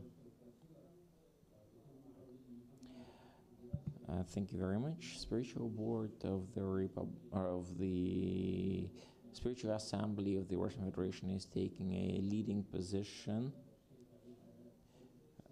Spiritual Board is an important player for on the external track, interacting with the Muslims outside of the Russian Federation. The floor is given to Sheikh Ravi Hazrat Ainuddin. Мабад.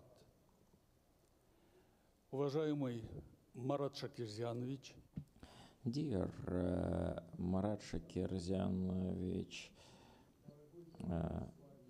Husnullin, dear Rustam Nurgaliyevich, dear brother, the Prime Minister of Malaysia, Mr. Anwar Ibrahim, dear esteemed ambassadors, dear members of the Russia Islamic World Strategic Vision Group.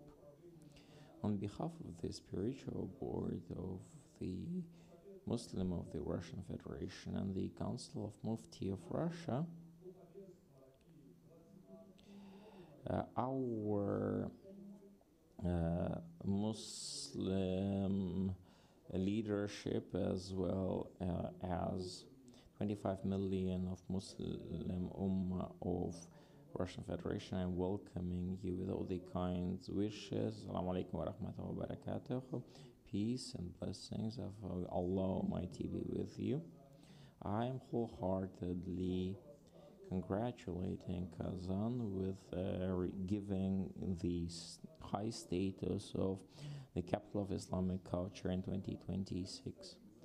I am confident that just like the capital of Tatarstan has held at a very high level the BRICS country leaders summit last year and is hosting properly today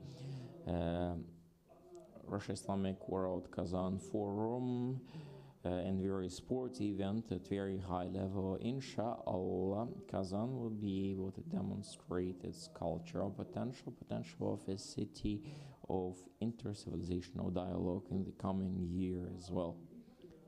Demonstrated whole of the world. The dialogue is the most important condition of peace. Peace that is so much needed today to humanity, and that is the decree of God Almighty, Allah Almighty, fixed in the sacred Quran. أعوذ بالله من الشيطان الرجيم بسم الله الرحمن الرحيم. ربك بالحكمة والموعظة الحسنة وجادلهم بالتي هي أحسن. Призывай. Call on the path, to the path of Allah Almighty by wisdom and proper example, and make sure that your dialogue is the most correct. And this Quranic ayat is very much in line with the biblical line, blessed are the peace builders. They are taking us together in the search of peace for the satisfaction of our God Allah Almighty's pleasure. Somewhat over a month ago, the Pope Francis passed away, the leader of Catholic Church. The main message of his was teaching about loving humanness and peace building. Pope Francis was calling on saving lives of all, irrespective of religion and the cultural roots of the people. A newly selected Pope Leo XIV, in his very first address, sermon, has called on stopping war and getting to peace between Russia and Ukraine, stopping fire, freeing the hostages in Gaza. Humanism is a true value around which many people and culture can be brought together. Majority that have come together here represent the Islamic world, including myself, a representative of the Islamic world who has grown up in his own motherland and serving the Almighty, my Ummah, and the great state, the great Christian Orthodox state of Russia. We know that the world of Islam together, just like other regions of the world, are living great many contradictions and conflicts within. We are praying for overcoming the crisis in the Ummah of our Prophet Muhammad Mustafa sallallahu alaihi wasallam, and at the same time it's with joy and hope that we are seeing how year on year the values of good neighborliness, inter-civilizational interaction are coming to the forefront of the agenda in the world of Islam. We are grateful for the efforts of United Arab Emirates and the Kingdom of Saudi Arabia, State of Qatar, and many other states on bringing to helping the prisoners of war, meeting their families, children, etc., in the Ukrainian military conflict. Ankara and ancient Istanbul, Astana, Baku, and many other capitals of the Islamic world over the course of recent years have served as platforms for various negotiations based on humanistic principles. I believe that the Islamic world is capable of developing and strengthening its peace-building potential and will be able to reach successes for the benefits of whole of humanity. Peace and good neighborliness is very much in line with fitra, the natural inborn moral component in the soul of every human. In that sense, every initiative on search and achievement of peace is welcomed by and in the benefit of is appropriate in the eyes of God Almighty. At the same time, we are looking and thinking of for whom and for what are we building? We are building our well-being. Will this be humanistic world of people, or the world in which the value of life would be lower than the role of technologies and would be subordinate to them? So the question is, what is the role of humans in the future? As a member of our group, now deceased, well-known writer Chengiz Akhmatov has said, every person is faced with the task of being human today, tomorrow, and forever, always. In this context, traditional human values are also a protection that people have from the trap of atomization, from loneliness and rejection. We are grateful to political leaders who in their state service have reached out to the institutions of family and marriage, continuing the humankind, the protection of the rights of yet unborn children. I'm sincerely happy to state that our country of Russia and Islamic world are traditionally in favor of protection of children, the Institute of Marriage and Family, and can serve in this regard a lighthouse, an example for the rest of the world. I would like to use this opportunity to congratulate all of you, and especially my brothers and sisters from the Commonwealth of Independent States, with the 80th anniversary of the victory in Great Patriotic War. All over the ex-Soviet Union countries, I would say we have no families that were left unscathed, untouched by the war, who wouldn't have lost their fathers, some children, some parents. Our ancestors were giving up their lives for the sake of peace, to stop the Nazi military machine, to stop it advancing into the depth of the Eurasian continent. The victory of the 9th of May 1945 became our common achievement and continues being a common heritage of the multi-ethnic, multi-faith Soviet people. Dear brothers and sisters, ladies and gentlemen, for now over 19 years that Russia Islamic World Strategic Vision Group is there, and since Russia has joined OIC as an observer on the initiative of Vladimir Putin, the Russian leader,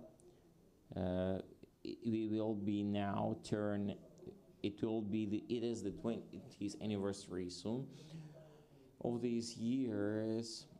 Our ongoing cooperation is growing, finding new dimensions. We are thanking Allah Almighty, saying Alhamdulillah for this unprecedented experience, which we believe will be inscribed into history textbook as golden century of Muslim and Christian cooperation and dialogue. And I am praying for everybody taking part in this gathering, wishing the mercy and blessing of Allah Almighty, His support in all your deserving actions. Assalamu alaikum wa rahmatullahi wa barakatuh. Thank you very much for your attention. راوي الحضرات Thank you very much, Rabil Hazrat. Dear friends, we have an honored guest, the Prime Minister of Malaysia. He unfortunately has to leave this session, but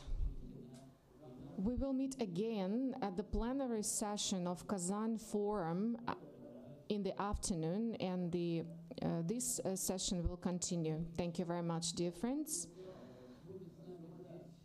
Today, we have an honored guest from the United Arab Emirates, who was the honored guest of the Strategic Vision Group.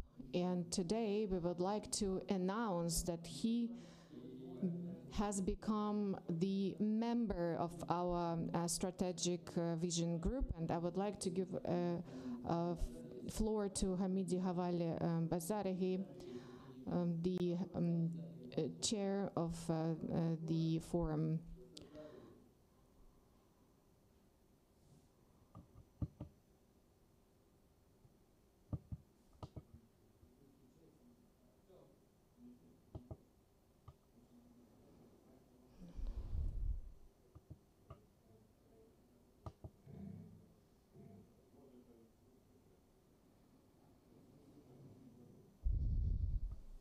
بسم الله الرحمن الرحيم الحمد لله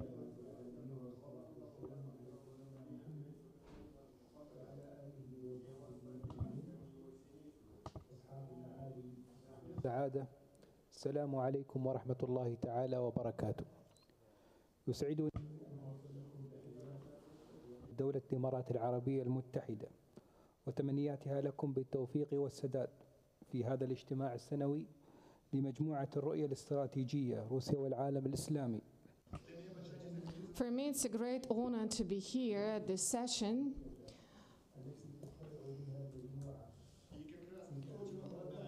And the chance to pay appreciations to the Strategic Vision Group for their efforts aimed at strengthening the ties between the partners for the brighter future. Ladies and gentlemen, the relations between the United Arab Emirates and the Russian Federation has the foundations of mutual respect and cooperation for the well-being of our nations. And we see that our relations are only developing and getting stronger in both economic and political contexts. Our relations have a positive impact on development of our countries. Ladies and gentlemen, this session is a chance to exchange our experience in the youth policy.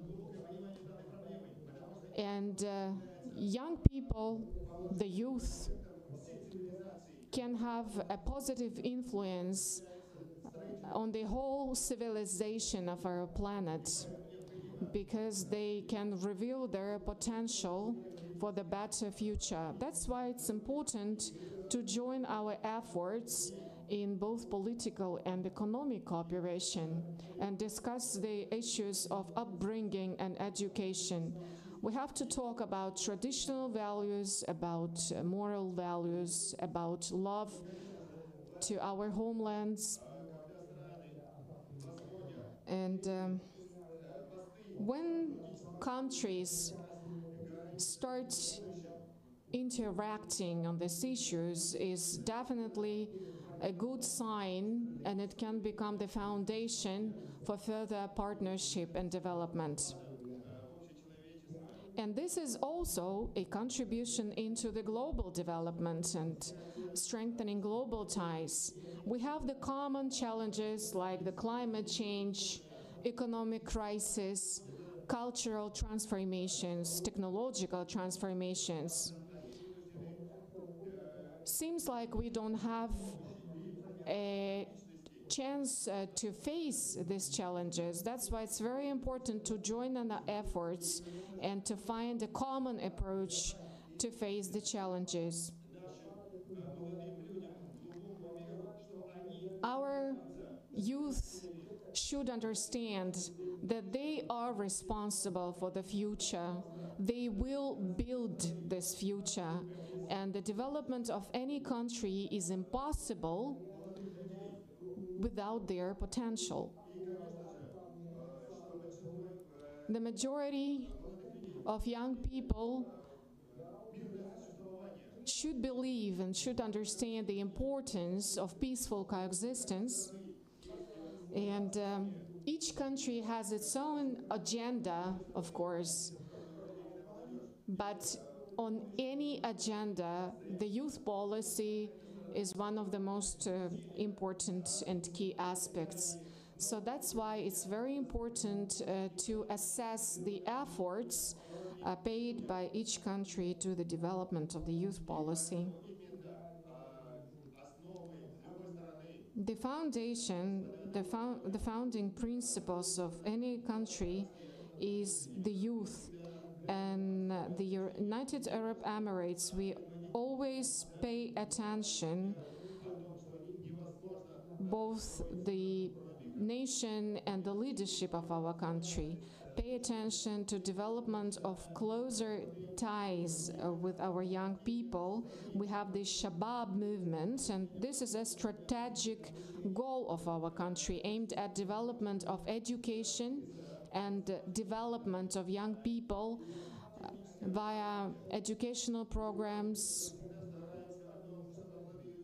We always do our best to attract as many young people as possible. We organize youth events, youth festivals, so they can discuss and meet and interact with the young people from all over the world. On the international arena, we also have a national strategy to join the efforts of the representatives of the youth organizations from all over the world. We take part in international events, providing opportunities to the young people to network and interact with each other.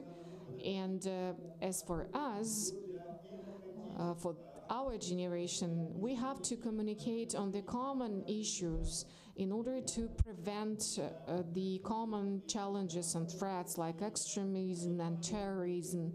Young people should understand the value of good neighboring relations and mutual respect and mutual understanding. The events that take place in Kazan are also a good example of such initiatives for the youth. We organize camps for young people where they learn more about inter-ethnic, international dialogue. The challenges that the youth should face in the future are, first of all, the rapid transformations and the rapid changes, both technological, digital, geographical as well, historical. We are responsible to find the approach, to find the solution, and the strategic vision group session is one of those platforms where we can discuss this common approach in education, volunteering, where we can discuss labor issues and find answers to the questions, including ideological issues. Our youth should respect the global traditional values, and they should build the mutual understanding and mutual respect. I guess that the interaction between the Russian Federation and the organizations of the Islamic world and all the initiatives that we develop within those organizations, first of all, they are aimed at shaping the young generation in our countries, and the potential of the youth is important for each country, as I've already said. In the end, to conclude, I would like to thank His Excellency, Rais of the Republic of Tatarstan, Rustam Minikhanov, and also to thank the organizing committee of the Strategic Vision Group Russia and Islamic World for their efforts and the organization of this session. And I hope that this session will be just the first step we're going to make for the better future in our countries, to spread the ideas of well-being and peace coexistence, the process that will be led by the young generation. Thank you very much for your attention. Mr. Zahir, thank you very much for your offers. We'll definitely discuss them later. Orthodox leaders and Muslim leaders who coexist in our huge, great country, they stand close to each other, especially in the time of hardships. The Orthodox Church also plays an important role in development of the interreligious dialogue, and I would like to give a floor to our next speaker, Metropolitan Kirill, Metropolitan of Kazan and Tatarstan. Dear Chair, dear Muftis, dear participants and guests of this session of our Strategic Vision Group, we should be thankful to the God for an opportunity to be here today in order to discuss the pressing issues of today. And our goal to find the common language is extremely important. Now I remember the session which took place 2 years ago. The Patriarch Kirill attended that session, and he mentioned an important issue. The goal of the interreligious dialogue is to find the common answer to the problems and challenges faced by representatives of different confessions and cultures. Yes, we follow different confessions, we have different traditions, but we have a lot in common anyway. The participants of our sessions also pay attention to such pressing issues as terrorism and extremism and the importance of traditional values. Yes, traditional values are important, but saying traditional values, we do not mean that the world should leave telephones and smartphones and all digital technologies behind. It means that we should adhere to the principles of the good and kindness. These are the foundations. It's like, you know, the guidelines, technical instructions, which you have to read before you start using a certain device. And for human beings, it's extremely important to adhere to those fundamental principles, like the instructions to our life. We should take care of each other, and we should remember about the traditional values. They should become the integral part of our mindset. We cannot keep going without understanding the traditional values. We face many challenges on our life path, and there are many temptations on the path. So we have to educate and to teach our young people to be able to stay strong against those challenges and temptations. Each person has a certain period of self-development, and each person has their own expectations. Young people are looking for better life, and they are looking for the answers to fundamental questions. And the period of the youth is, of course, the time of opportunities, but also the time of challenges and obstacles. And the most important thing, that the youth is the period when the heart is open to the understanding of the God. So it's very important to have a mentor, a reliable person who will show you the way and who will tell you about the fundamental principles of this life. Young people are sincere, open-minded, and open-hearted, and we should remember that we don't have to lie to them. We have to teach them the moral values, the ethics. We ourselves should be the role models for the youth. We should show the right way and the vector of development. I hope that our discussion today will make a huge contribution into development of the dialogue between our nations and religious groups, and we will serve the same aim, the same goal, the same mission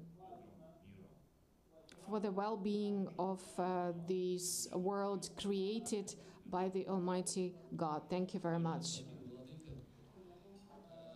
Thank you.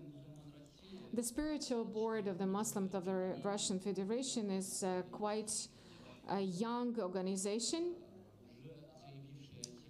but it has already announced itself, proclaimed itself as quite important integral part of the Ummah of Muslims in the Russian Federation. So Albert Hazrat, the floor is yours. العالمين والصلاة والسلام على خير خلقه محمد وعلى آله وصحبه مجمعين. Уважаемый господин председатель, участники. Dear Chairman, participant of our group, Magomed Solomon Abdalevich, Igor Anatольevich,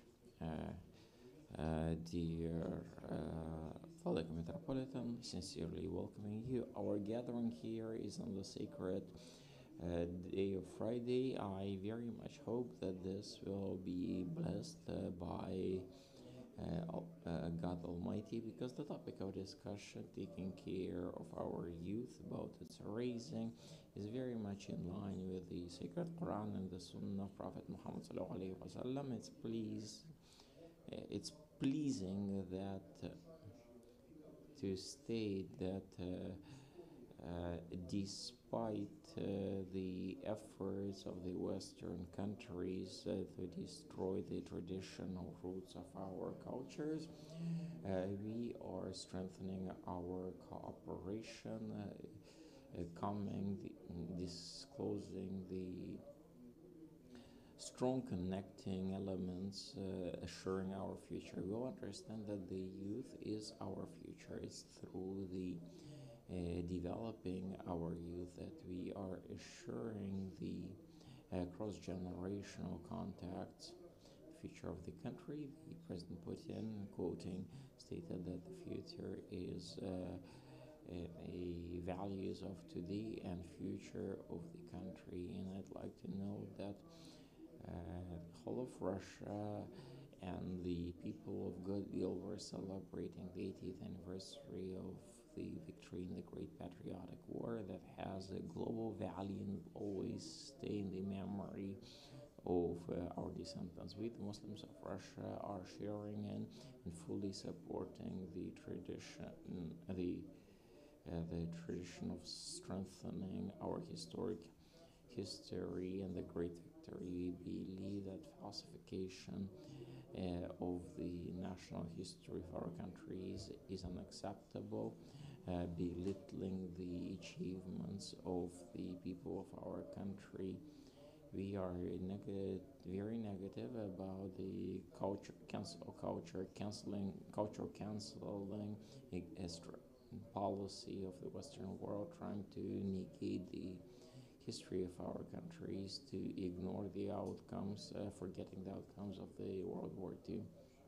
In our efforts, we are working on the spiritual and moral development, patriotic feeling of our youth, developing the immunity against extremist ideology. It's important that our youth feels themselves to be citizens of the great citizens of Russia, should be able to be standing for the interests of their motherland. We are trying to strengthen their faith, develop high culture of inter-ethnic and religious interaction based on the mutual respect of rights and dignity of citizens, traditional, spiritual, and moral values and ideals of our people. It's pleasant that to know that the highest universities of Russia is having tens of thousands of students from Muslim countries. It's very important for us to see the initiatives on supporting young families, development of youth entrepreneurship, public initiatives developing the talents of the Muslim youth, various elements dedicated to the proper raising of youth. It's now evident that we need to be rapidly improving the forms and methods of raising our youth, using various technologies, IT, etc. Of course, also important to be preventive the spread of various extremistic ideas among youth. That's why we are interested in the experience developed in the Muslim countries of the world. Dear participants of this high forum, the state diplomacy of Russia, we are seeing prioritization of the east and the southern parts of the world, thus mutual enrichment of religion and the culture of civilizations, keeping the joint opinion of our colleagues. Personally knowing about the active participation of the public Civic Chamber of the Republic of Tatarstan, Zila Rahimyan, and her colleagues, we would propose to use their platform as a body to be bringing together the civic bodies of respective countries of the Islamic world. And I hope that Rustam Nurgalevich, the Rais of the Republic, Mr. Minikhanov, would support our initiative. Thank you very much. Albert Hazrat, thank you very much. World Islamic League is a permanent participant of the events of the Strategic Vision Group. And with us today is the Deputy Chairman of this organization. We are happy to have Mr. Abdurrahman Abdulzaid. The floor is given to him.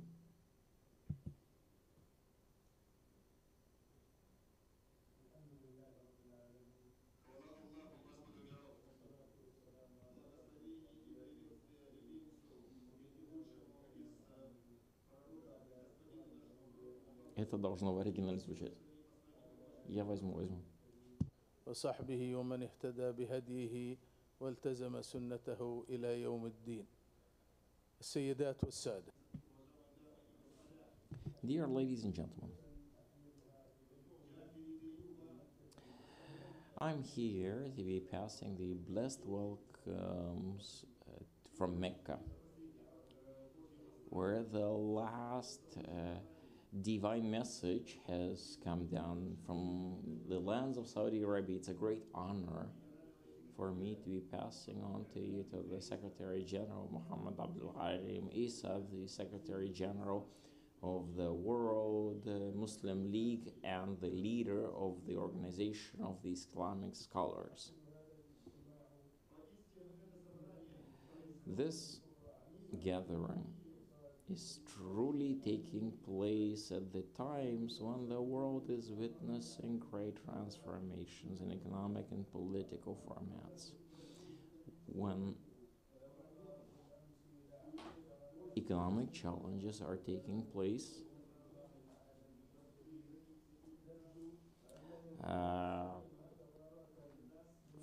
frontiers and boundaries of various states and regions are observing various challenges, when cooperation is very much needed.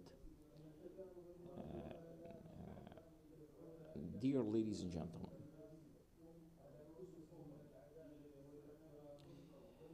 past experiences, the sufferings that we remember, call on us to be taking good care of mutual respect and assuring equality of all the peoples and countries of the world. It is very important for us to be preserving this mutual respect and fairness and justice between all of the peoples of the world.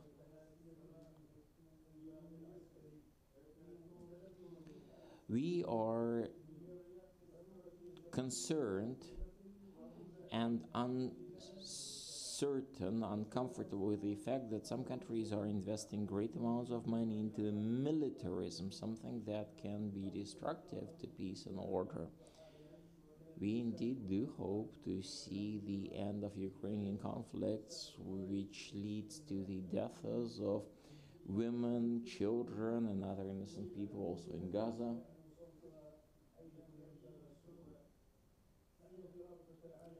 In such times, it's important that all stakeholders, interesting parties around the world would not keep silent.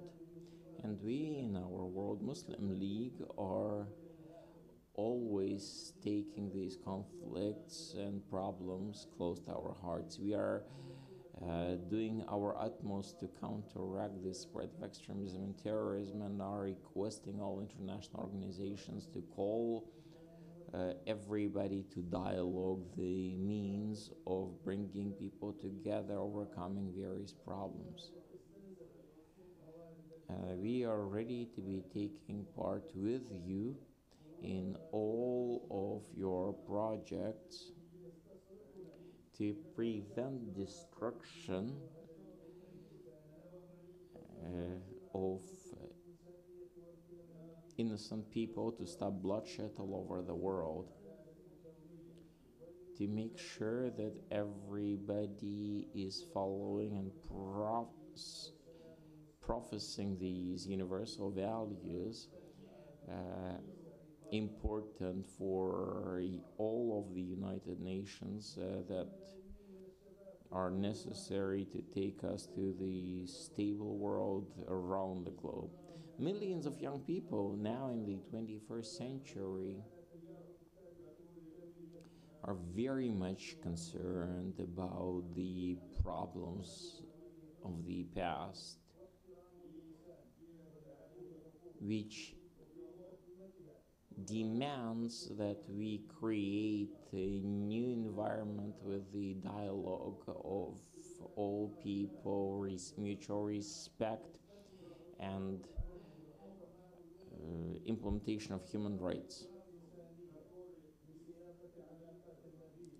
Previous experiences, knowledge and wisdom that humans have accumulated should be permanently inspiring us in this ongoing work, assuring mutual understanding and love between all countries, for us to be spreading this impetus globally.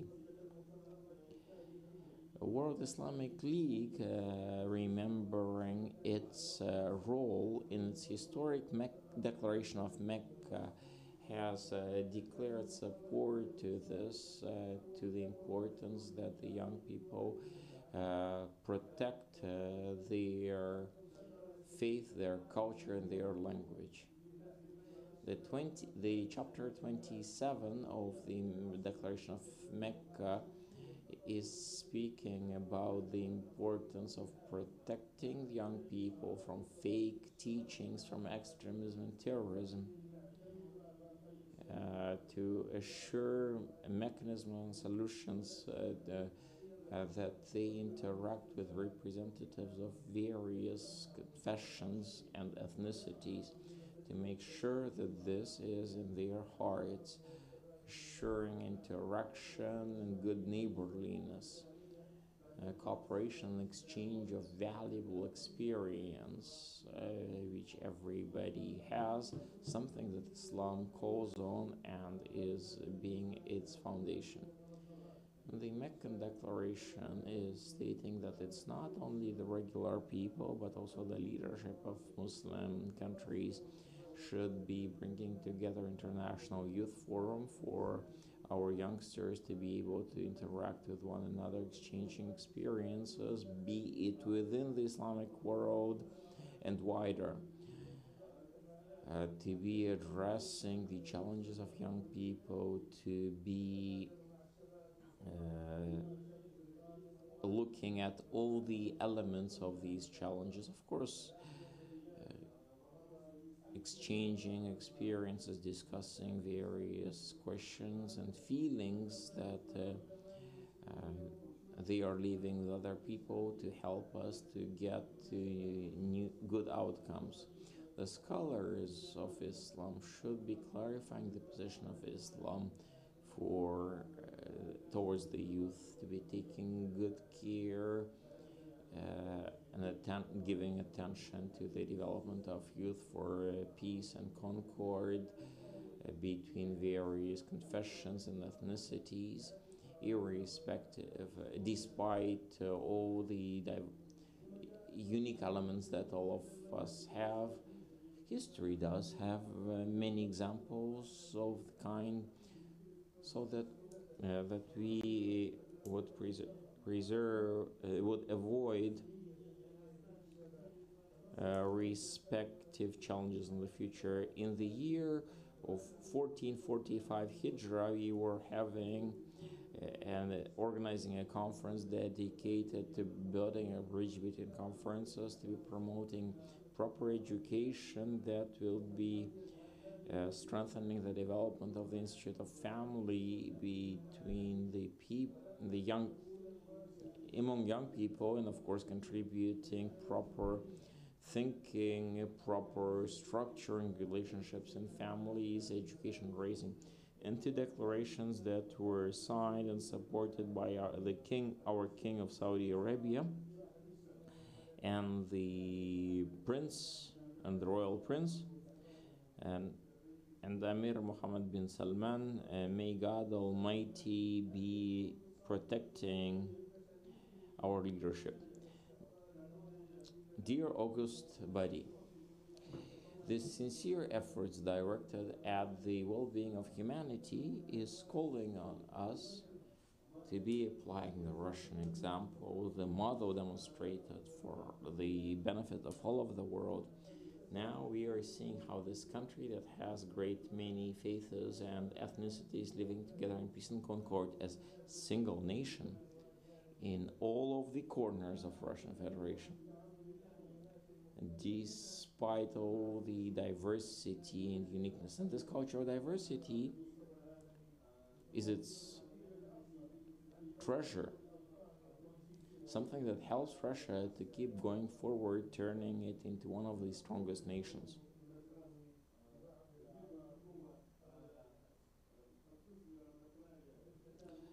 That does not allow for any inequality between ethnicities of the Russian Federation. I would here like to express once again our sincere gratitude to the Republic of Tatarstan, which is headed by His Excellency Mr. Rais Rustam Minnikhanov.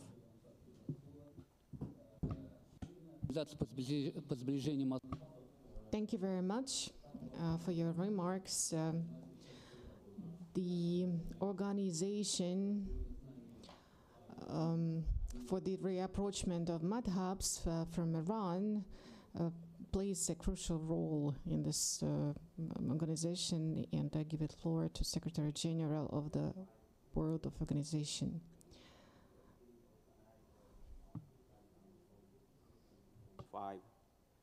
For creating this meaningful platform for dialogue and international cooperation. I am especially grateful to His Excellency Mr. Rustam Minnikhanov, President of the Republic of Tatarstan, the executive organizer of this meeting, for their strong commitment and tireless efforts in advancing mutual understanding and strategic partnership, especially the admirable and remarkable efforts has been made for exhibition of IT Park of Republic of Tatarstan. Ladies and gentlemen, distinguished guests, youth are the bedrock of any society, representing both its future and its most dynamic elements. In both Russia and Islamic world, Governments and communities have increasingly recognized the need to respond to the multifaceted challenges faced by the younger generation. Allow me to briefly mention only 2 points of challenges related to youth and how to facing or solving them. First challenge, identity crisis in a globalized world.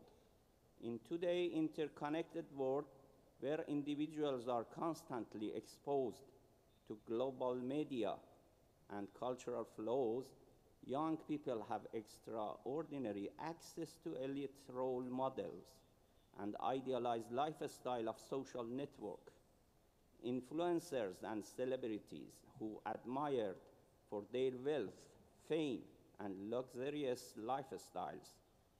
This exposure often compels them to compare their own circumstances with those of highly successful individuals. The constant presence of global success models makes idealism seem normal and encourages young people to constantly strive for extraordinary achievement. However, such aspirations are frequently unattainable for most. Many of young followers experience disappointment, frustration, and eventually an identity crisis. When celebrities, influencers, and public figures become the primary reference point for young people, essential human values such as moderation, simplicity, contentment, resilience in the face of difficulties, and spiritual discipline may be gradually eroded or marginalized. Constant comparison with these unrealistic standards can create a sense of inadequacy, leading to a loss of motivation and disengagement from everyday life. This emotional withdrawal can further deepen the sense of disorientation and identity confusion. Now, to reduce the harms in this area, we can suggest 5 practical solutions. First, improving media literacy in our schools and academies. We can help young people learn to tell the difference between real life and the staged images they see online. Through both formal and informal education, we can teach them how to analyze content, spot hidden advertising, and understand the financial motives behind many posts. This kind of training can help them recognize what's genuine and what's not. Second, promoting alternative role models. By highlighting and introducing role models with cultural, scientific, religious, and artistic authenticity, we can offer young people healthier and more meaningful examples to follow. Creating online platforms that celebrate useful, creative, and socially responsible figures can also be helpful. Third, limiting shallow content algorithm. We need to call on social media platforms to stop promoting harmful or low-quality content just because it's sponsored or artificially boosted. Governments and regulators should take a step to oversee and adjust the algorithm that drive content promotion so that value-based material can get more visibility. Fourth, rebuilding a strong inner identity in youth. We should help young people develop a sense of self-worth based on internal values, not on how they look or how many likes they get. We need to encourage gradual personal growth, responsibility, and a deeper sense of meaning in life.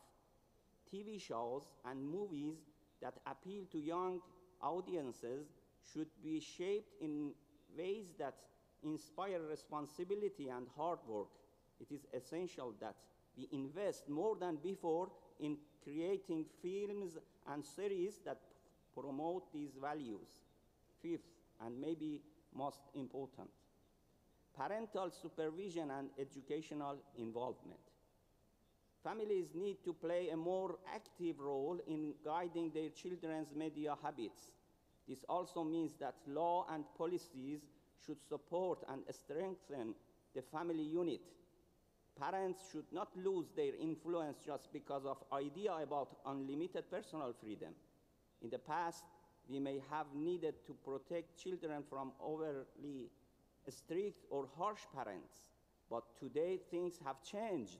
Now, it is often the children who need more guidance so they don't harm themselves or others, and they can better understand the opportunities in their lives and take advantage of them. Second challenge, the problem of individual liberalism.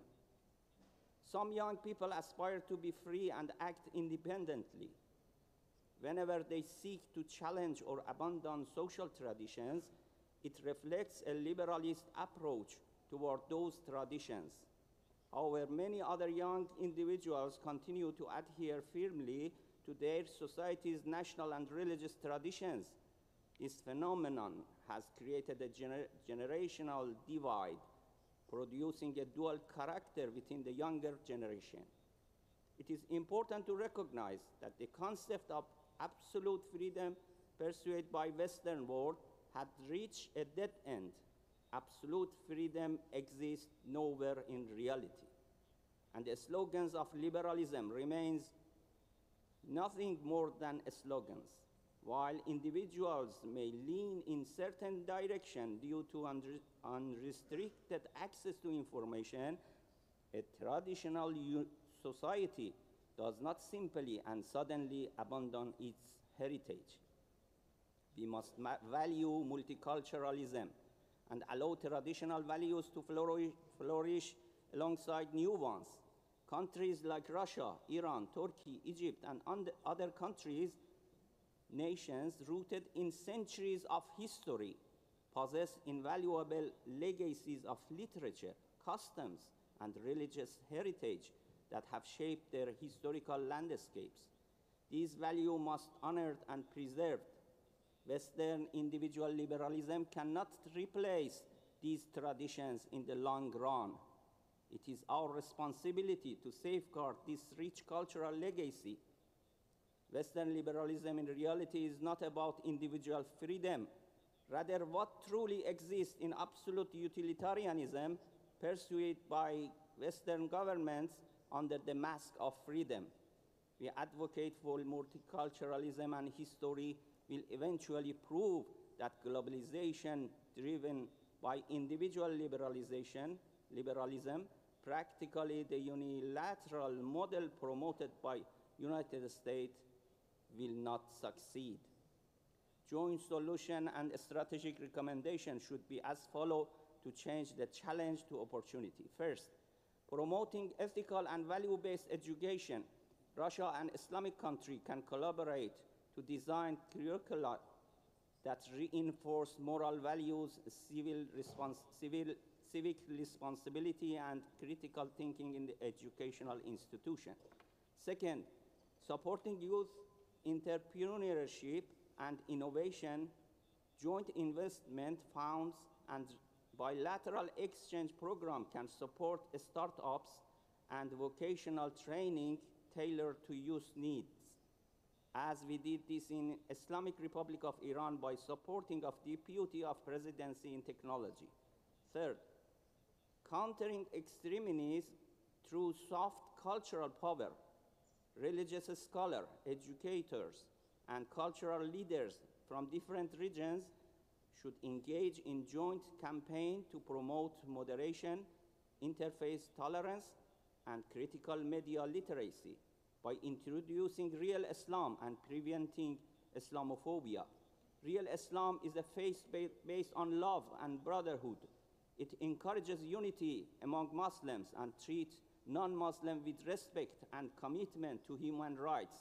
According to Holy Quran, God Almighty sent our Prophet as a mercy to all world. وَمَا أَرْسَلْنَاكَ إِلَّا رَحْمَةً لِلْعَالَمِينَ. Fourth, institutional partnerships. Establishing a Russia Islamic World Youth Council under the auspices of an international organization can facilitate continuous dialogue, policy exchange, and project implementation. At the end, allow me to express one more important word. According to a Euronews report 2 days ago, a single airstrike killed 80 innocent people in Jabalia in Gaza, including 22 children. Allow me to express my deep sorrow over the young martyrs who lost their lives in Gaza and the West Bank. These young souls were denied the opportunity to live out their youth and build a future for themselves. They died while thirsty and hungry, deprived of even the most basic human rights. They gave their bread and water to children, women, and elderly, and sacrificed their lives in defense of their homeland. Shame on the illegitimate Zionist regime that through starvation and blockade seek to collectively expel a besieged people from their own land, people who have already seen their homes destroyed and their lives. Shame also on the United States, which by gifting wanton bombs and providing financial, military, and logistical support has enabled this mass killing. Not only has it supported this regime in the past, but it still does so do today, all while continuing to preach the false rhetoric of faith. وسيعلم الذين ظلموا أي منقلب ينقلبون والسلام عليكم وعلى من اتبع الهدى. Господин Шахрия, большое вам спасибо за содержательное. Mr. Shahriya, thank you very much for your speech, and thank you for a wide range of initiatives that you mentioned. And in the end of our session, I would like to conclude and remind you about the words of Mr. Al-Malik, the chairman of ISESCA, who offered to attract the youth into our activities. And today we have Konstantin Kolpakov, who will tell us about some of the projects implemented by the Ministry of Foreign Affairs. So Konstantin, the floor is yours. Thank you, dear Marat. I would like to greet all the participants of the today's session, Your Excellency, dear guests, dear participants. This is a great honor for me to be here today at the Strategic Vision Group session and to discuss the issues and challenges of the youth policy. It's extremely important to build bridges between our countries and develop different formats of cooperation, international cooperation. And at the Ministry of Foreign Affairs, we pay huge attention to that, especially in the field of strengthening cooperation with the Organization of Islamic Cooperation. We have mutual understanding and mutual respect towards each other. It's extremely important to draw your attention that the youth is the potential of our future, and that's why many countries and states implement initiatives aimed at educational opportunities of the youth and their active participation in the political life of the states. And the head of Rosmolodezh, Mr. Gurov, has already told you about our experience in this field. This format is a great indicator of dynamically developing relations between our countries and a quite wonderful opportunity to discuss the pressing and challenging issues, not only between the institutions of our countries, but also on the international state level and on the level of entrepreneurs and other societies, youth organizations in our countries. The good reminder of that is the youth OIC Youth Forum, and its crucial role is also mentioned in the strategic documents signed by the President of Russia, Vladimir Putin. One of the major directions in terms of cooperation of youth organizations, we consider our national program, the Youth and Children. We also aimed at organizing events, International Youth Festival, the 80th anniversary of the victory of the Second World War, the Artek summer camp, the movement of the first, and other children and youth organizations. The federal program, We Are Together, Russia is the Land of Opportunities, and many other national initiatives. All the practices are aimed at interacting our international partners. We support the activity of the clubs of youth diplomacy, which is also a potential for further strengthening of our mutual understanding with the friendly states. Today, the sixth declaration, a UN declaration, is extremely important. It is focused on strengthening mutual understanding and mutual respect, and proclaimed the upbringing and education of the young people based on the fundamental principles of liberty, love, coexistence, peace, and friendship. And the special role in this process is the role of family. The Russian delegation in New York had a chance to exhibit and share the best practices in terms of the activity of the young diplomats. In the end, to conclude, I would like to say that such international events as the Russia Islamic World Kazan Forum is extremely important for generating new ideas, implementing new initiatives, and developing closer ties between nations and countries. Constructive dialogue and makes a huge contribution into development of stable and multipolar world. Thank you, Konstantin. Dear participants, dear guests, dear friends,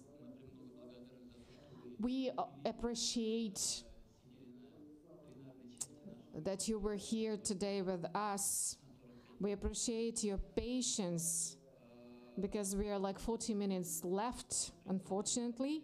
Thank you very much for being here with us today. Thank you for your speeches, for all the initiatives, all the ideas that you offered. And we would appreciate if you send your initiatives and your offers to our official email in order to collect all of them and discuss later together. Yesterday, we had a chance to discuss some of them in an informal way, and the participants of the session yesterday also mentioned that we have not only planned some initiatives to be implemented, but also discuss projects, certain projects and certain practices. And in the nearest future, we will start this work, I promise. And at the first stage, we plan to discuss some common joint efforts that we can to make in the nearest future in this year. And then we will prepare a draft of projects initiatives for 2026. Once again, I would like to thank you for taking part in this session today and in the Russia Islamic World Kazan Forum 2025. And now I would like to invite you for photographing, and you will have a chance to proceed to prayer rooms too. Thank you very much.